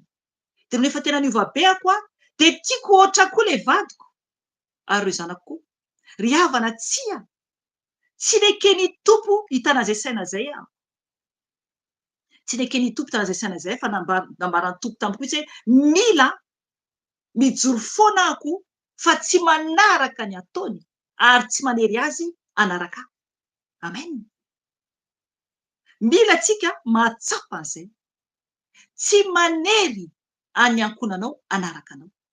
Fa mijoro amin'ny fahamasinanao sy fahamarinana izay andehananao.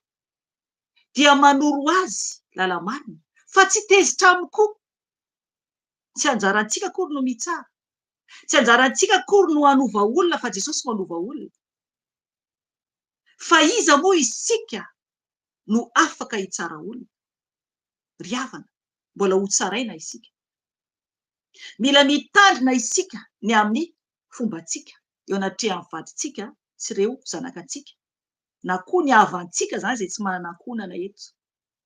Mila mitandrina na ohatra rahavavinao, na anadahinao, na rahalahinao, na anabavinao, na reninao, na rainao, na zay olona nitaizanao, na bebenao, na iza na izy io, tsy afaka mitsara na iza na iza isika. Fa ianao no miova manambara aman'olona dia ampy izay rehefa tsy anaraka an' Jesosy izy, mivavah ho azy fa aza mitsaratsara azy fa ho avy ny fitsarana. Ry havana, tsy manery ny vato mihitsy hoe avianao miara-bavaka aminahy, fa iza moa izaho? Ny tompo no manova, ny tompo no mibaiko hoe mibeba ho an'ny vadinao, mibeba dia mitondram-bavaka ho an'ny vatoko aho, fa Jesosy no manova, mibebaka ho an'ireo ankonako aho, fa Jesosy no manova, fa tsy izaho. Ka oka ianao hianatra an'izay koa, oka ianao hianatra an'izay koa, aza tezitra aminy, aza mitsara azy, fa ny tompo izany fa tsy antsika. Ny tompo raha tsy mitsara ka ny ten'Andriamanitra, izy tsy mitsara, fa misy iray ozy izy tompo no mitsara. Ry havana, ho avy anie fitsarana e. Ho hita miary antsika ny tren'Andriamanitra tsika tsiraray avy, mbola ho tsaraintsika ka amboary ny famindrana nomboka anio. Aza mitondra ny entana tsiraray avy eo an-damosinao, aza mizaka ny entana tsiraray avy eo an-damosinao, nenao eto ny hazo fijalianao, ny tsiraray avy mitondra ny hazo fijaliana ho any an-danitra. Izay le izy, sa mitondra. Ny anjarantsika dia mampafantatra, dia mivavaka ho any hafa, fa tsy mifosa koa nefany, mitandrema tompoko. Irahana ohatr'izao, irahana ohatr'izao, ry havana. Mila mitandrina isika. Mila mitandrina isika. Izay le tenin'Andriamanitra ny antsika teto voatsela ao, ny fanamaso teto voatsela hoe aza mijery ny andry amin'ny andry ny rahalainao. Fa jerevy ny andry aminao. Ny amintsika tena hoe andry lehibe mihitsy, poitra. Fa ny amin'ny olaolaonao dia ravina kely fotsiny ihany. Mila mitandrina isika tompoko, mila mitandrina. Mila tsika mijery ny lanitra dia mangoraka ny olona rehetra. Izay tokony atao. Mangoraka ny olona rehetra satria fanahy ho very anie reny. Fanahy ho very. Izay tokony ataontsika. Dia mivavaka ho an'ny hafa, mibebaka ho an'ny hafa fa tsy mitsaratsara. Fa raha mitsara olona isika, raha manaratsy olona isika dia mihidy izay varavaran-lanitra ho anao, ho antsika, raha manao izany isika. Ry havana, mila mitandrina mafy dia mafy isika. Mila mitandrina isika. Oka vakianao tantaran'i Joba. Ao amin'ny tantaran'i Joba ao amin'ny toko 30 eo eo amin'ny toko 130 eo manambara ny Joba, mantan'Andriamanitra mihitsy izy hoe inona nataony. Na olona raha tsy manam-pitafiana dia nameny fitafiana. Ny olona efa tahaka ny hoe efa hoe ohatran'ny ambozy izy, ohatra hoe tsisy hanokoanina mihitsy mikarakarainy. Ry havana, mila tsika mahalala ny tantaran'i Joba. Izy dia tena hoe tsy nitsara na iza na iza, ary tena hoe tsy naratsy na iza na iza. Ao amin'ny Joba toko 30, fanamasina no mitarika ny teny eto any. Zavatra nomaniko rehetra eo fa izy no mitarika izay tiany ho antsika. Ao amin'ny Joba toko 130, oka ianao hamaky an'io. Raiso ten'Andriamanitra dia vakio. Fa ho fantatrao ao fa manambara mihitsy. Raiso manoko eo amin'ny toko 30. Titra dia hoe nanatsoso tompo hoe ny teny farany navalin'i Joba toyany ankehitriny inona sisa. Eto Joba dia nanambara mihitsy izy amin'ireo hoe zavatra nataony izany. Vakio koa ny ao amin'ny toko 130. Ho hitanareo fa tena hoe mitalao mihitsy Joba ny amin'ny zavatra nataony, izany hoe fikarakarany olona zany. Tena nanao soa aman'olona mihitsy Joba. Karakara olona maro Joba. Tena hoe tsy mba hoe nijery olona zany izy hoe anaratsy olona ve? Tsia. Sofina nataony tamin'ny olona. Sofina nataony tamin'ny olona. Vakiko kely fotsiny eo amin'ny 1 atao amin'ny toko 30 ao amin'ny bokin'i Joba, satria eo amin'ny 5 hatreo fotsiny no ho raisitsika.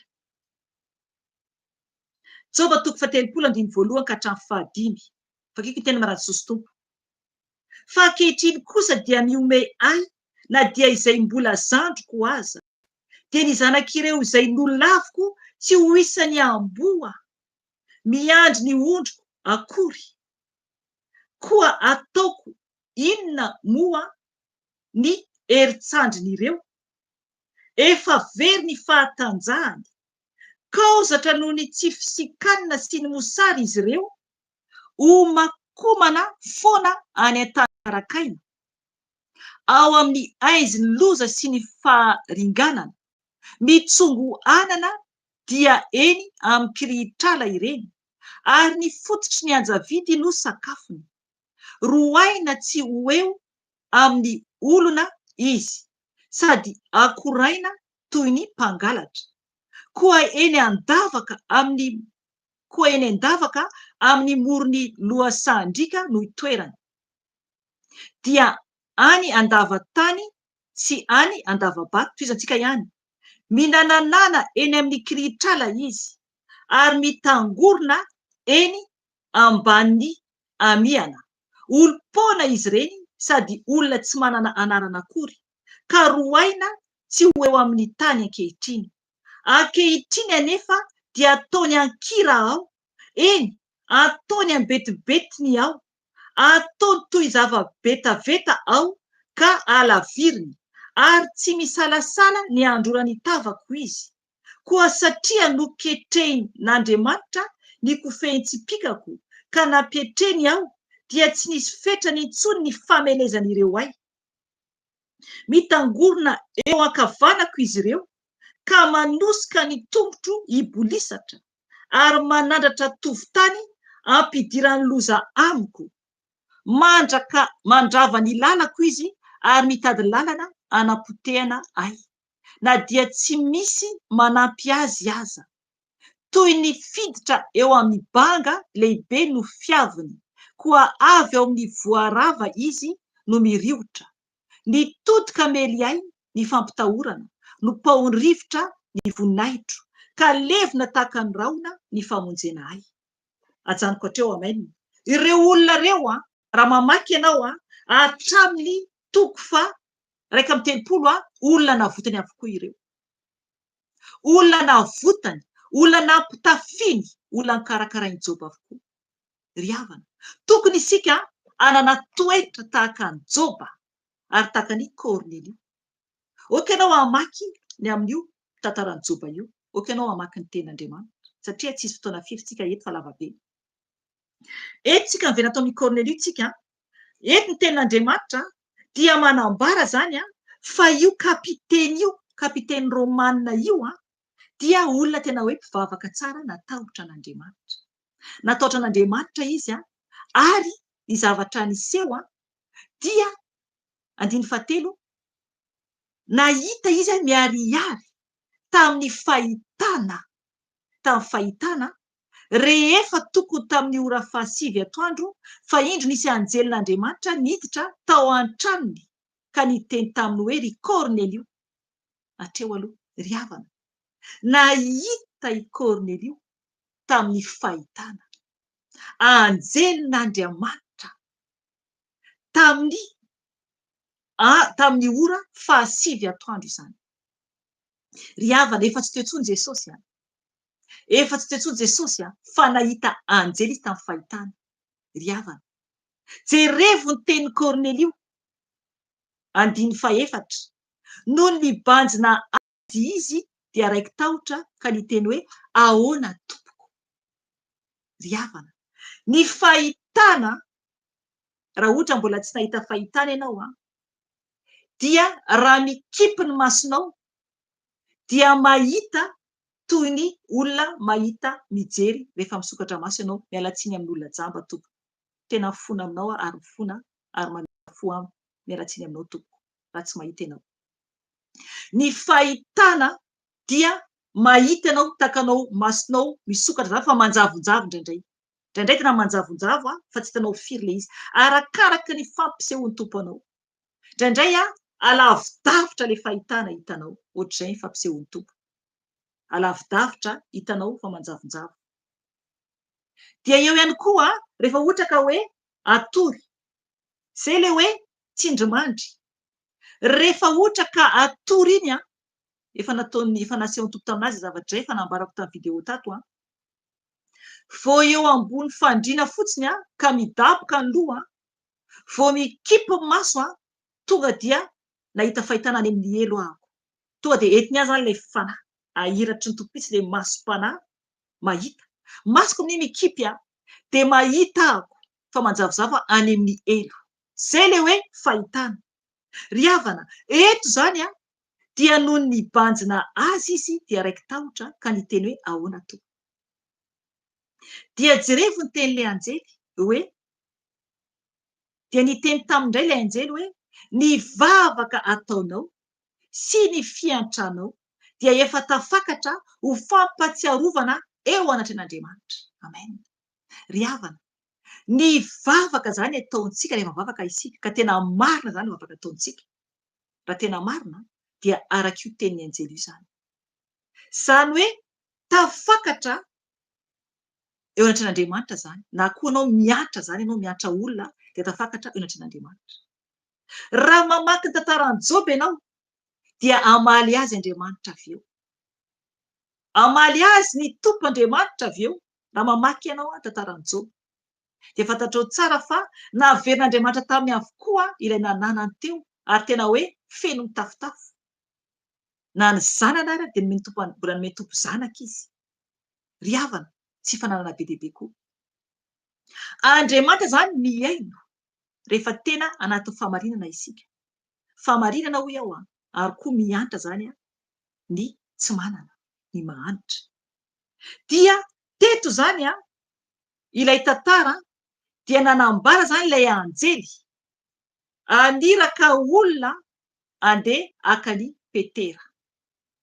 Petera fantatsika tsara raha vakitsika teo fa na izy ary dia nahita fahitana Petera. Io le fahitana hitany dia fahitana biby zany no hitany. Vakitsika kely any io 5:7 zao. Nana-Jesosy tompo. No ny ampitso raha mbola nandeha teny an-dalana izy ireo ka efa teo akaiky ny tanàna dia niakatra teo ambony tafitrano i Petera mba hivavaka rehefa tokony ho tamin'ny ora fahaenina. Nona izy ka te hisakafo fa raha mbola nokarakaraina ny sakafo ho azy dia azo tsindrimandry izy. Amen hatreo aloha. Tanareo i Petera zany niakatra teny ambony tafitrano hivavaka. Ry havana mila antsika tena hoe mitokana toy izany koa tsika rehefa mivavaka indraindray. Ambony tafitrano tena hoe milamina kalma zany vavaka tonga dia manatrika ny lanitra zava-dehibe zany. Dia eto zany i Petera nivavaka tokony tamin'ny ora fahaenina dia nona zany izy te hisakafo. Jerevo le izy nona te hisakafo Petera fa raha mbola nikarakaraina zany ny sakafo ho azy dia azo tsindrimandry izy. Ry havana izy nona dia tsindrimandry no azony. Inona ny tsindrimandry azony Petera? Nahita ny lanitra misokatra sady nisy zavatra midina toa lamba lehibe nampidinina tamin'ny zorony efatra ho amin'ny tany. Izany fahitana hitany avy eny an-danitra zany lanitra misokatra dia io zavatra hita zany tao anatin'izany dia nisy ny biby rehetra izay manatongotra efatra sy zava-mandady tsy mikisaka etỳ an-tany ary voromanidina. Amen. Tanareo eto zany Petera dia nona zany ny nofony eto dia nahita izy fahitana zany anatin'ny tsindrimandry zany sakafo eo biby ireo io zany no hitany. Tanareo tamin'ny zana-nomana anito dia nisy teny nomeny fanamasina nomeko antsika ave le verset 9:10 vakitsika ihany ary nisy feo niteny taminy hoe mitsangana ry Petera vonoy ka any fa hoy Petera sanatria tompoko tsy mbola nihinana zavatra fady na tsy madio aho. Amen. Ry havana eto zany fantatsika tsara fa ny zavatra fady zany ary tsy madio zany hoe mety misy kisoa zany tao, mety misy hoe satria tsy azo atao mihitsy manona zavatra tsy voasoratra. Ozy ke mety misy kisoa zany tao satria zavatra fady tsy voadio. ry havana tamin'izany manito aho dia niteny fanahy masina hoe tadidio Jesosy ohatra zay nambarany a Jesosy a ilay niteny tamin'ireo mpianatra ndovaka itsika io verset iny a tompo le niteny tamin'ireo mpianatra momba ny amin'ny hoe ao amin'ny Jaona toko faefatra Jaona toko faefatra andiny faraka amin'ny telopolo ka hatramin'ny efatra amin'ny telopolo tamin'i Jesosy a ilay niteny tamin'ireo mpianatra hoe ny aniko dia ny manao sitrapony izay naniraka ahy sy ny mahavita ny asany. Hitanareo misy zavatra ifandraisana eto a mahatonga fananasana meny io teny io vakitsika manompo andiny faraka amin'ny telopolo Jaona toko faefatra dia zavaiko anareo avy eo ka hatramin'ny fa efatra amin'ny telopolo. Nandritra izany fotoana izany kosa dia niainga dia azafady nandritra izany fotoana izany kosa dia niangavy azy ny mpianany hoe hano raby eo fa hoy Jesosy taminy izao manan-kanina izay tsy fantatrareo dia niresaka ny mpianatra hoe nisy olona nitondra zavatra hohaniny vare hoy Jesosy taminy ny aniko dia ny manao ny sitrapony izay naniraka ahy sy ny mahavita ny asany. Amen. Eto tantara io a dia manambara an Jesosy a ilay niresaka tamin'ilay vehivavy Samaritana dia ireo mpianatra nandeha nividy sakafo izy ireo. Ny tompo a dia tsy nieritreritra momba ny amin'ny sakafo mihitsy. Jerefo ato amin'ny asan'ny apôstôly efa i Petera sakafo no eritreretra satria nona izy. Ny tompo zao mampafantatra anazy mihitsy hoe ny sakafo dia ny asan'Andriamanitra, ny ara-panahy. Ara-panahy satria ny tompo ato a dia tsy maika mihitsy amin'ny sakafo nofo. Jerefo ny teniny eto a ato amin'ny Jaona toko faefatra satria jerefo ireo mpianatra mbola niteny taminazy hoe ano raby eo hoe hoano zany sakafo satria tompo miresaka amin'ilay vehivavy Samaritana ny fanahin'ilay olona no vonjeny fanahin'ilay olona no vonjeny dia fa hoy Jesosy taminy andiny faharoa amby telopolo izao manan-kanina izay tsy fantatrareo. Amen. Hatreo hitanareo zany izao manan-kanina izay tsy fantatrareo hoy Jesosy tamin'izy ireo dia niresaka ny mpianatra hoe nisy olona nitondra zavatra hohaniny vare. Hitanareo io le tsika olombelona sakafo nofo zany dia ny tompo namaly hoe ny tompo ny teny hoe ny aniko dia ny manao ny sitrapony izay naniraka ahy sy ny mahavita ny asa. Amen. Zay zany no teny nampahafantary ny tompo ny asan'Andriamanitra no tokony sakafontsika voalohany indrindra ny ara-panahy ry havana. Oka fantatsika fa fantatsika neka io de manteau fa fanahintsika no any an-danitra. Ny fanahintsika no any an-danitra. Eto Petera atao amin'ny asan'ny apôstôly dia resaka sakafo satria no ny Petera dia jerefo zavatra nasehon'ny tompo anazy. Halleloia. Zavatra nasehon'ny tompo anazy dia sakafo momba ny amin'ny biby isan-karazany anatina lamba. Io teny io a dia heverin'ny olona hoe azo hoanina zany zavatra rehetra satria ampiasain'ny fiangonana hafa izy io. Fiangonana maro mihitsy ampiasaina io dia mihinan-kisoa zareo, mihinana zavatra tsy azo hoanina zareo. Io zavatra io nefa fahitana zavatra mazava be mihitsy hoe tsindrimandry. Tsindrimandry. Ary nazavain'ny Petera noho ny avy eo. Oka ho raisinao miadana tsara ny tenin'Andriamanitra satria lava be le izy. Nazavain'ny Petera noho ny avy eo ilay teny fantany tsara mihitsy hoe tsindrimandry fampafantarana ny amin'ny hoe zavatra tsy izy tsoa zany ny fady satria eno tsara le teny vakitsika ihany eo amin'ny andininy fady ambin'ny folo satria Petera ny teny amin'ny fahaefatra ambin'ny folo hoe tsy mbola nihinana zavatra fady na tsy madio aho fa hoy indray ilay feo taminy fandroany izay efa nodiovan'Andriamanitra dia azo ataonao ho fady ary telo no nitranga izany dia nakarina nakany an-danitra ilay zavatra noho ny avy eo. Hitanareo zany izay efa nodiovan'Andriamanitra hoy ny tompo dia azo atao hoe fady zany, azo ataonao hoe ho fady. Inona moa no tiany tompo ambara amin'izany? Inona no tiany ambara amin'izany? Toizantsika ny ten'Andriamanitra. Andiny fito ambin'ny folo. Raha mbola nieritreritra tao am-pony ny amin'izay antony fahitana efa hitany Petera. Hitanareo zany mbola mieritreritra zany anatin'ny fony io a dia indreo ireo olona ny rain'i Kornelio nanotany ny trano Simona ka nijanona teo ambavahady dia niantso izy ireo ary nanotany raha ao no mipetraka i Simona izay antsoina koa hoe Petera. Raha mbola nieritreritra ilay fahitana i Petera, tanareo zany, mbola nieritreritra zany Petera dia hoy ny fanahy taminy, fanan'Andriamanitra izany. Oza fanamasina miantsoana azy. Indreo misy telolay mitady anao.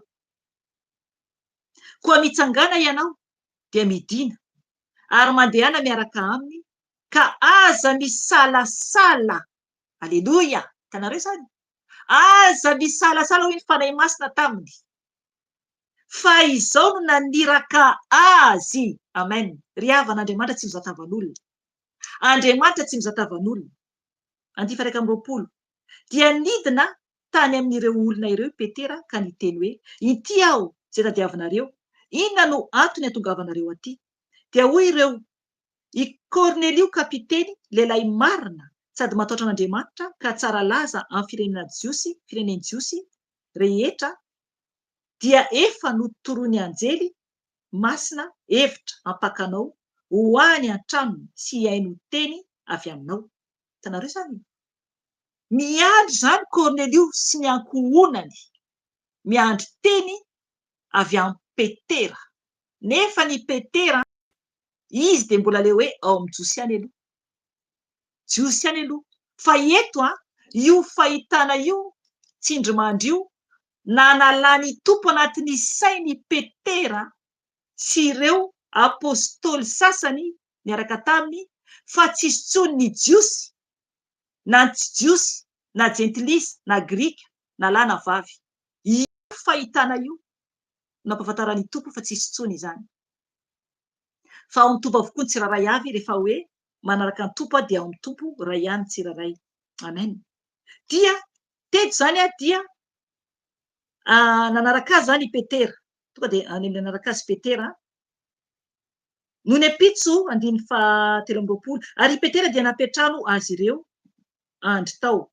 No nepitso dia niainga i Petera ka nandeha niaraka tamin'izy ireo ary niaraka taminy koa ny rahalahy sasany avy tany Jopa. Dia tonga tany Kaisaria izy niampitsoniny. Efa niandry azy Kornelio sady efa nampiatrano ny havany sy ny namany akaiky. Amen. Ry havana mahafinaritra be ilay tantara. Asa tanana ohatrana fa mamaky baiboly tena hoe mahasambatra. Ry havana, tena fiainana anie ilay ten'Andriamanitra, fiainana. Zavatra niseho teo aloha, zavatra iainantsika mihitsy ilay ten'Andriamanitra. Aleo sanatsana hoe efa niambina tao zany ny andro tao zany ny havany sy ny namany akaiky. Jereva izy ireo mangetaheta are momba ny amin'ny Jesosy. Ry havana, misy fotoana avy eo raha indray Jesosy tompo tsy famonjy fiainanao ianao. Raha mbola tsy nandray Jesosy ianao. Eto zany izy ireo dia niandry ny havany sy ny namany akaiky zany. Raha vao niditra i Petera 2:20. Raha vao niditra i Petera dia nitsena azy Kornelio ka niankohaka teo amin'ny tongony sady nitsaoka azy. Nefa nampitsangana azy Petera ka niteny hoe mitsangana fa izao dia olona ihany. Amen. Hatreo aloha tanareo zany. Eto zany mila mitandra le olona manompo-olona. Tanareo, i Petera ary tsy nanaiky ny niankohofany ilay kapiteny Kornelio teo atongony. Fa niteza mitsangana fa izao dia olona ihany. Ry havana, misy ange ny olona miankohaka ny olombelona ihany. Fatatsika izany. Tsy mila ambary izany fa hitantsika eran-tany izany. Miovato. Anjely ara ny teny tamin'ny Jaona any bokin'ny Apokalipsy 2:20. Ny teny tamin'ny Jaona hoe aza miankohaka amiko satria Jaona koa niankohaka teny an-trehan'ilay anjely. Fa ny teny mihitsy ilay anjely hoe mpanompo namanao ihany aho. Zay nambara ilay anjely. Dao jerentsika ilay verset amizay voalanao ilay verset. Apokalipsy 2:20. Apokalipsy 2:20.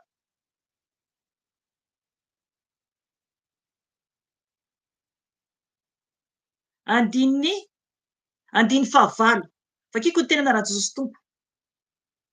Izao Jaona no nandresy nahita ireo zavatra ireo.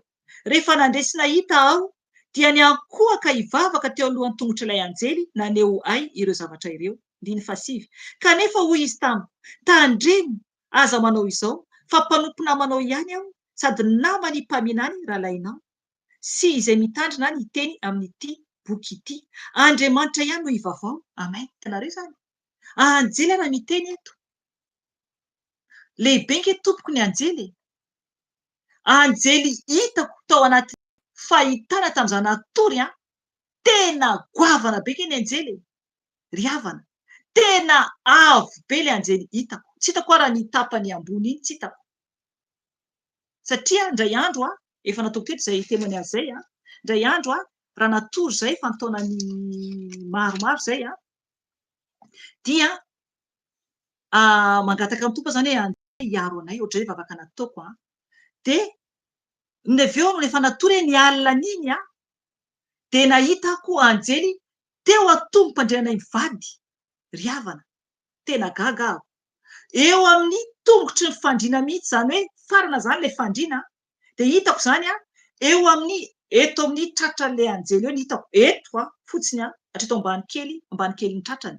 Dia ny tanany manao ohatran'izao raha mijery vidéo anao manao ohatran'izao tana épée, le épée tazomina raisiko ty stylo ty ohatran'izao ny etony zao, ohatran'izao tana épée. Eo ny hitako eto ka hatreto fotsiny tana épée, goavana be le épée, goavana be le épée tazominy eo fotsiny hitako dia tsapako zany anatin'ilay fahitana fa iny tapany ambany iny any ambany mbola midina any ambany any amin'ny rez-de-chaussée dia mbola hatrany amin'ny lakavy zany, any amin'ny lakavy zany mitongotra ilay anjely any amin'ny lakavy. Dia ny tapany ambony iny zany eto indray hatreto eto amin'ny tendany eo ao amin'ny etazin'ny kizy zany, fa ny lohany any ambony tafitrano. Nampahafantaro fanamasina anahy, lohany zany mijery ambony tafitrano, voaka ny tafitrano. Aleloia. Ry havana, goavana be ny anjely ary fitafiny dia tena hoe ohatrana miaramila mihitsy, fa miaramila lanitra, fa tsy ohatrany hoe tenena miaramila gasy na hoe vazaha, fa tena hoe ohatrana le tena hoe armura be lanitra reny mihitsy zany. Ry havana, hitako anatin'ny fahitana amin'ny alina izay matory io anjely io mijoro eo atombom-pandrinanay. Ry havana, eto dia anjely niteny tamin'i Jaona hoe mpanompo namanao ihany, tsy azo atao no mandoalika anatrehany. Eto koa dia Petera koa no miteny amin'ny Kornelia hoe aza mandoalika mitsangana, nefa nisy olona andolehan'ny olona, iankofan'olona. Ry havana, blasphème, fitenena ratsy anaran'Andriamanitra izany. Olombelona mitady ho topoina, afo be ny miandry anao tompoko, afo be. Na ianao koa izay miankohaka amin'izany dia fahotana ho anao zany. Miova tompoko, aza manompo olona, aza manompo olona. Ry havana, zava-doza izany. Tena tsy azo ataony manompo olombelona. Andriamanitra no topoy fa tsy olombelona akory. Manaja ny ataonao fa tsy manompo olombelona. Tsy izantsika tena Andriamanitra. 15 tsika zao. Dia niresaka taminy izy dia niditra tao an-trano ka nahita olona maro tafangona tao. Dia hoy izy taminy, ianareo dia mahalala fa fady amin'ny jiosy ny ifandray na hian-trano amin'ny olona hafa firenena. Nefa izao dia efa nampahafantarin'Andriamanitra fa tsy misy olona azoko atao hoe fady na tsy madio. Amen. Aleluia. Hitanareo zany? Zay le izy tompoko. Zay le izy. Eto ny tenin'Andriamanitra dia mazava tsara amin'ilay lamba feno karazam-biby fahitana sy ny tompo anazy. Avekotra mandeha le teny. 19 dia hoy izy Petera zany io taminy, ianareo dia mahalala fa fady amin'ny jiosy ny fandray na hian-trano amin'ny olona hafa firenena. Nefa izao dia efa nampahafantarin'Andriamanitra fa tsy misy olona azoko atao ho fady na tsy madio. Amen. Tato izy ny teny ato amin'ny 17 hoe, jereo tsara ny teny Petera tato amin'ny 17 hoe, ary nisy taminy hoe mitsangana ry Petera vonoika ano fa hoy Petera sanatria tompo tsy mbola ninana zavatra fady na tsy madio aho. Amen. Hitanareo zany zay teny Petera tato hoe tsy mbola ninana zavatra fady na tsy madio aho, dia ato naverin'ilay frazy hoe fa tsy misy olona azoko atao hoe fady na tsy madio. Fahitana eseho an Jesosy antsika indraindray. Andriamanitra dia mampiseho manao fanoharana ny tompony indray parabola. Betsaka ny fanoharana ataon'i Jesosy tamin'izay ty ambonin'ny tany. Ry havana, mbola ataon'ny tompo hatramin'izao zany. Mbola ataony hatramin'izao zany. Misy zavatra miseho ohatra talohan'izay andeha ho any amin'ny Toby any Madagasikara. Za tsy ambarako eto satria izay no ampahafantary fanahy-masina anahako.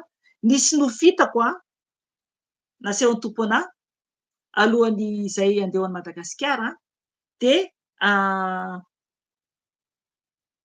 tolohan'izay andeha Madagasikara izay dia le izy noho ny avy eo tonga tany dia le izy tena hoe fahitana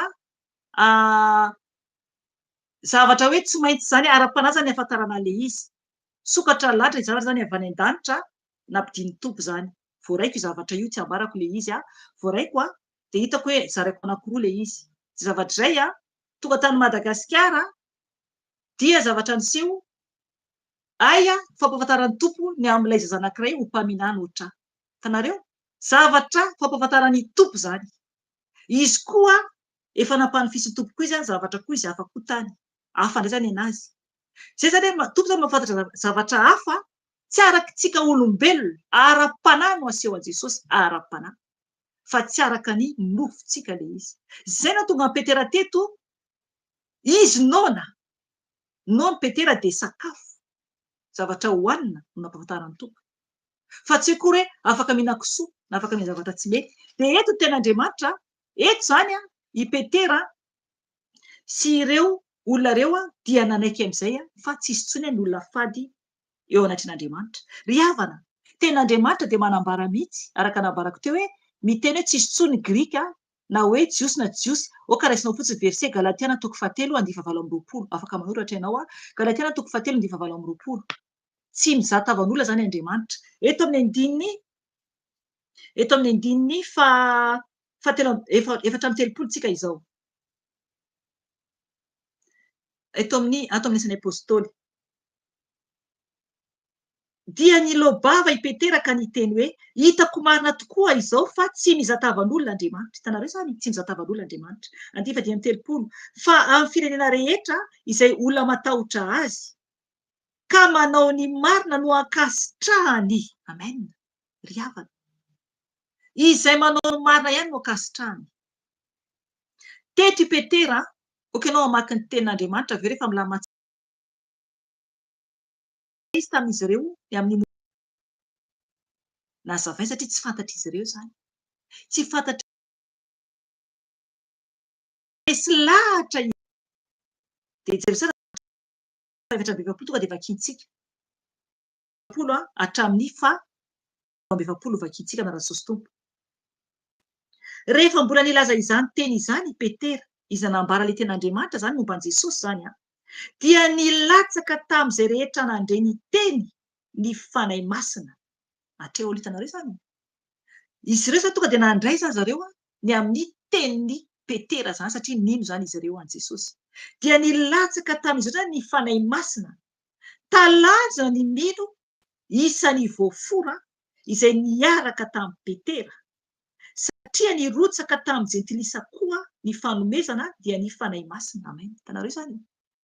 Zany ireo mpino niaraka tamin'ny Petera, ireo voafora zany dia ireo jentilisa atao zareo jentilisa, ireo romanina zany, ireo italiana dia navoarainy koa ny fanahy masina. Ry havana, aza mieritreritra mihitsy Jerosalema ihany no voavonjy ny olona. Mila mitandrina isika. Ny olona rehetra izay manatona ny tompo mankatoa azy no hovonjeny. Eto zany dia nahazo kosa ireo fanomezana ny fanahy masina. 9:20. Ary nandray azy ny teny tamin'ny fiteny tsy fantatra sy nankalazan'Andriamanitra izy ireo. Dia hoy Petera, hatreo aloha, aleloia. Hitanareo zany. miteny amin'ny teny tsy fantatra rehefa mahavoaray ny fanahy masina. Tompoko mazava be tenin'Andriamanitra, mazava be tenin'Andriamanitra. Misy tena miady hevitra amin'io mihitsy.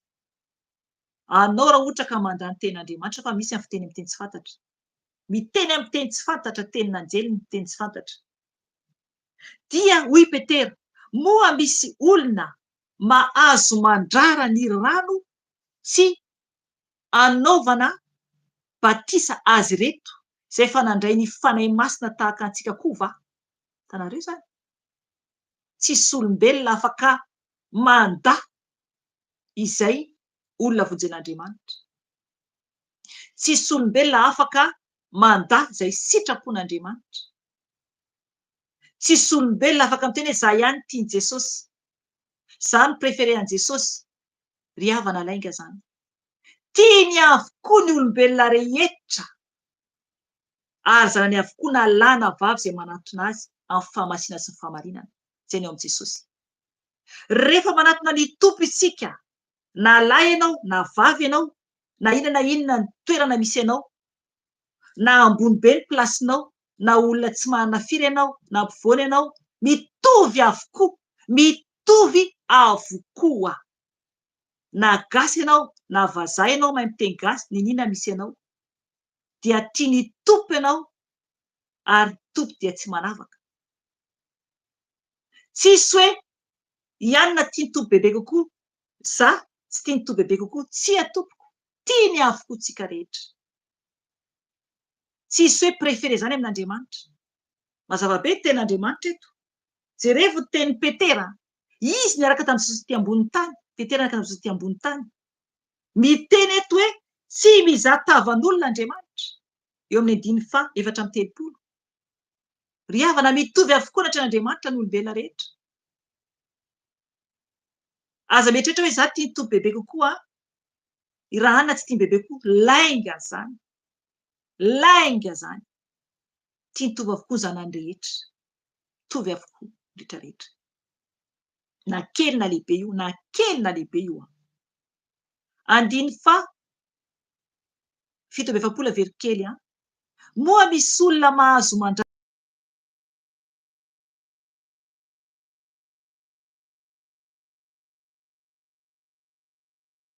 batisa amin'ny anaran'i Jesosy Kristy izy ireo, ary nangatainy ireo mba hijanona ao aminy andro vitsivitsy i Petera.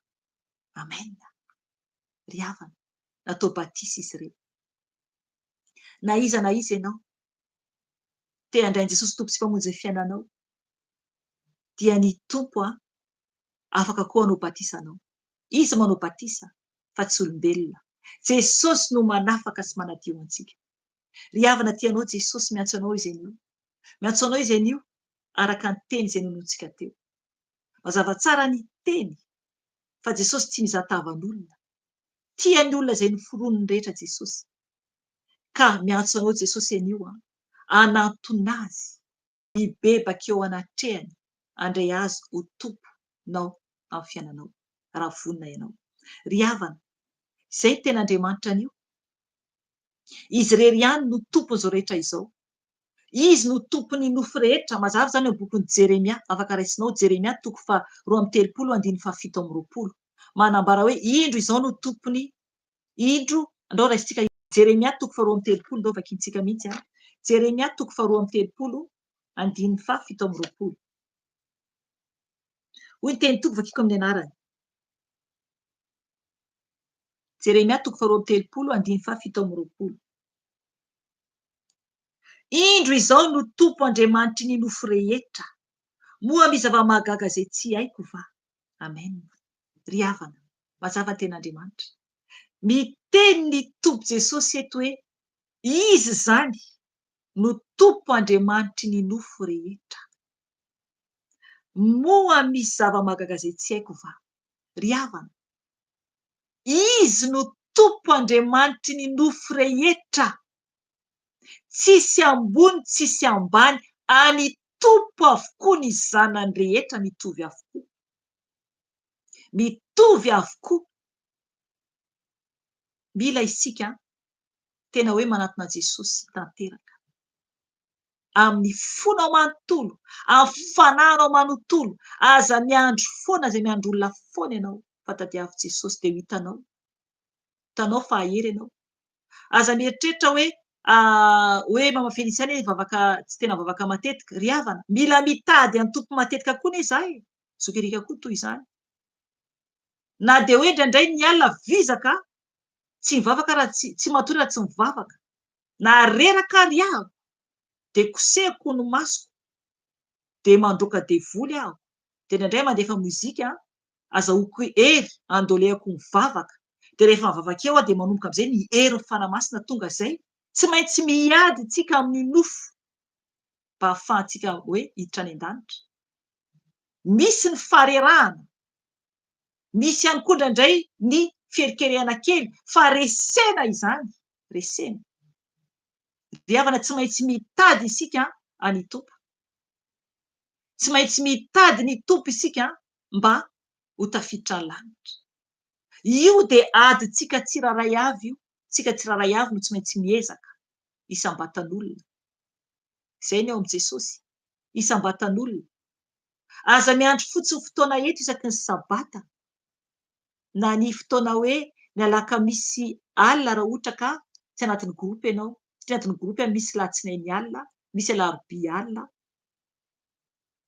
dia misy ny sabata koa ny atoandro. Ka mila ianao tompoko miezaka mihitsy, miezaka mitady ny tompo. Ry havana, aza miandry fotoana ianao hoe indray-pandesa isan-kerinandro dia mety tsy ampy izany, tsy ampy izany. Tadiavo Jesosy, tadiavo izy, manomeza fotoana ny tompo ianao. Ry havana, ho anao izay te handray Jesosy tompo sy mpamonjy ny fiainanao dia fotoana izao.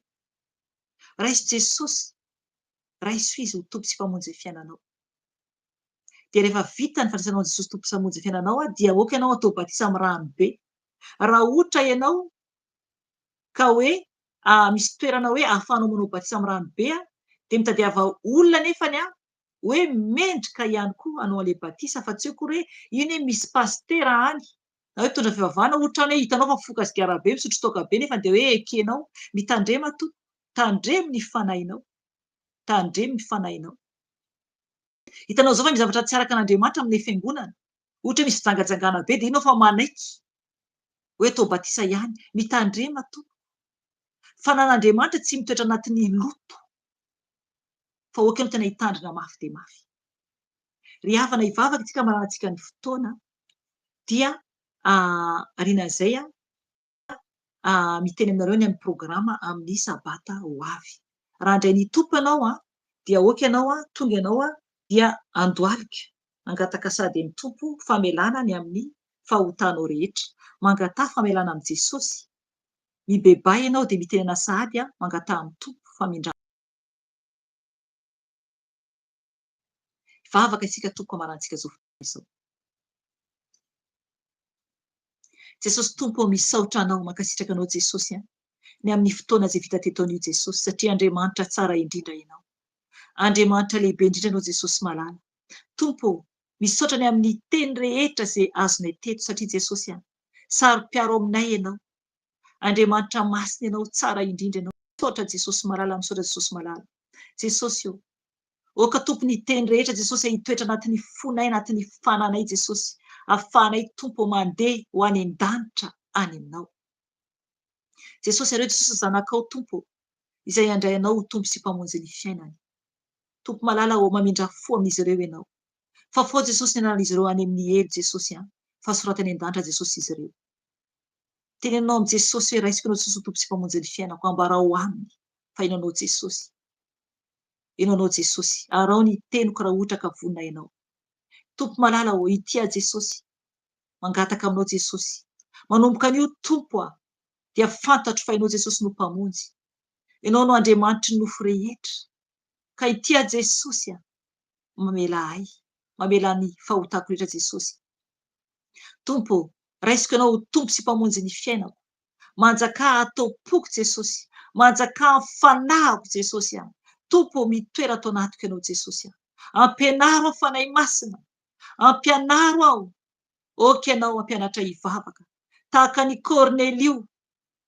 jesosy eo ampianaro a jesosy mba ho mpanompo mahasoa tompo malala aho midira tao mpoko ianao mba ho mpanomponao aho tompo malala ao manompoka an'io jesosy a dia aoka ho zanakao aho soraty tompo any an-dandra jesosy ny anarako soraty any an-dandra jesosy ny anarako ho anao kosa izay niverin-dalana ka hiverina amin'i jesosy dia mibeba ianao raha vonanao hanolo tena indray ho an'ny tompo dia atao falorantenanao jesosy ireo jesosy ny zanakao jesosy izay niverin-dalana jesosy ka natsapa tompo ao fazava-poana ihany jesosy izay ety ambonin'ny tany ao koa tompo ireo izay tsy nino jesosy fa misy ny anjely izay tsy mino tompony amin'ny fahalehibiazanao jesosy mamindra fo ianao amin'ny tsiraray avy tompo maro tompony mianahana jesosy tsy mankatoa anao ary matokolona mandaloka ny atrehan'olona jesosy tompo raisy jesosy ny fofonan'izy ireo ny amin'ny tokolona jesosy dia mamindra fo amin'izy ireo anao jesosy malala mamela tompo an'izy ireo tompo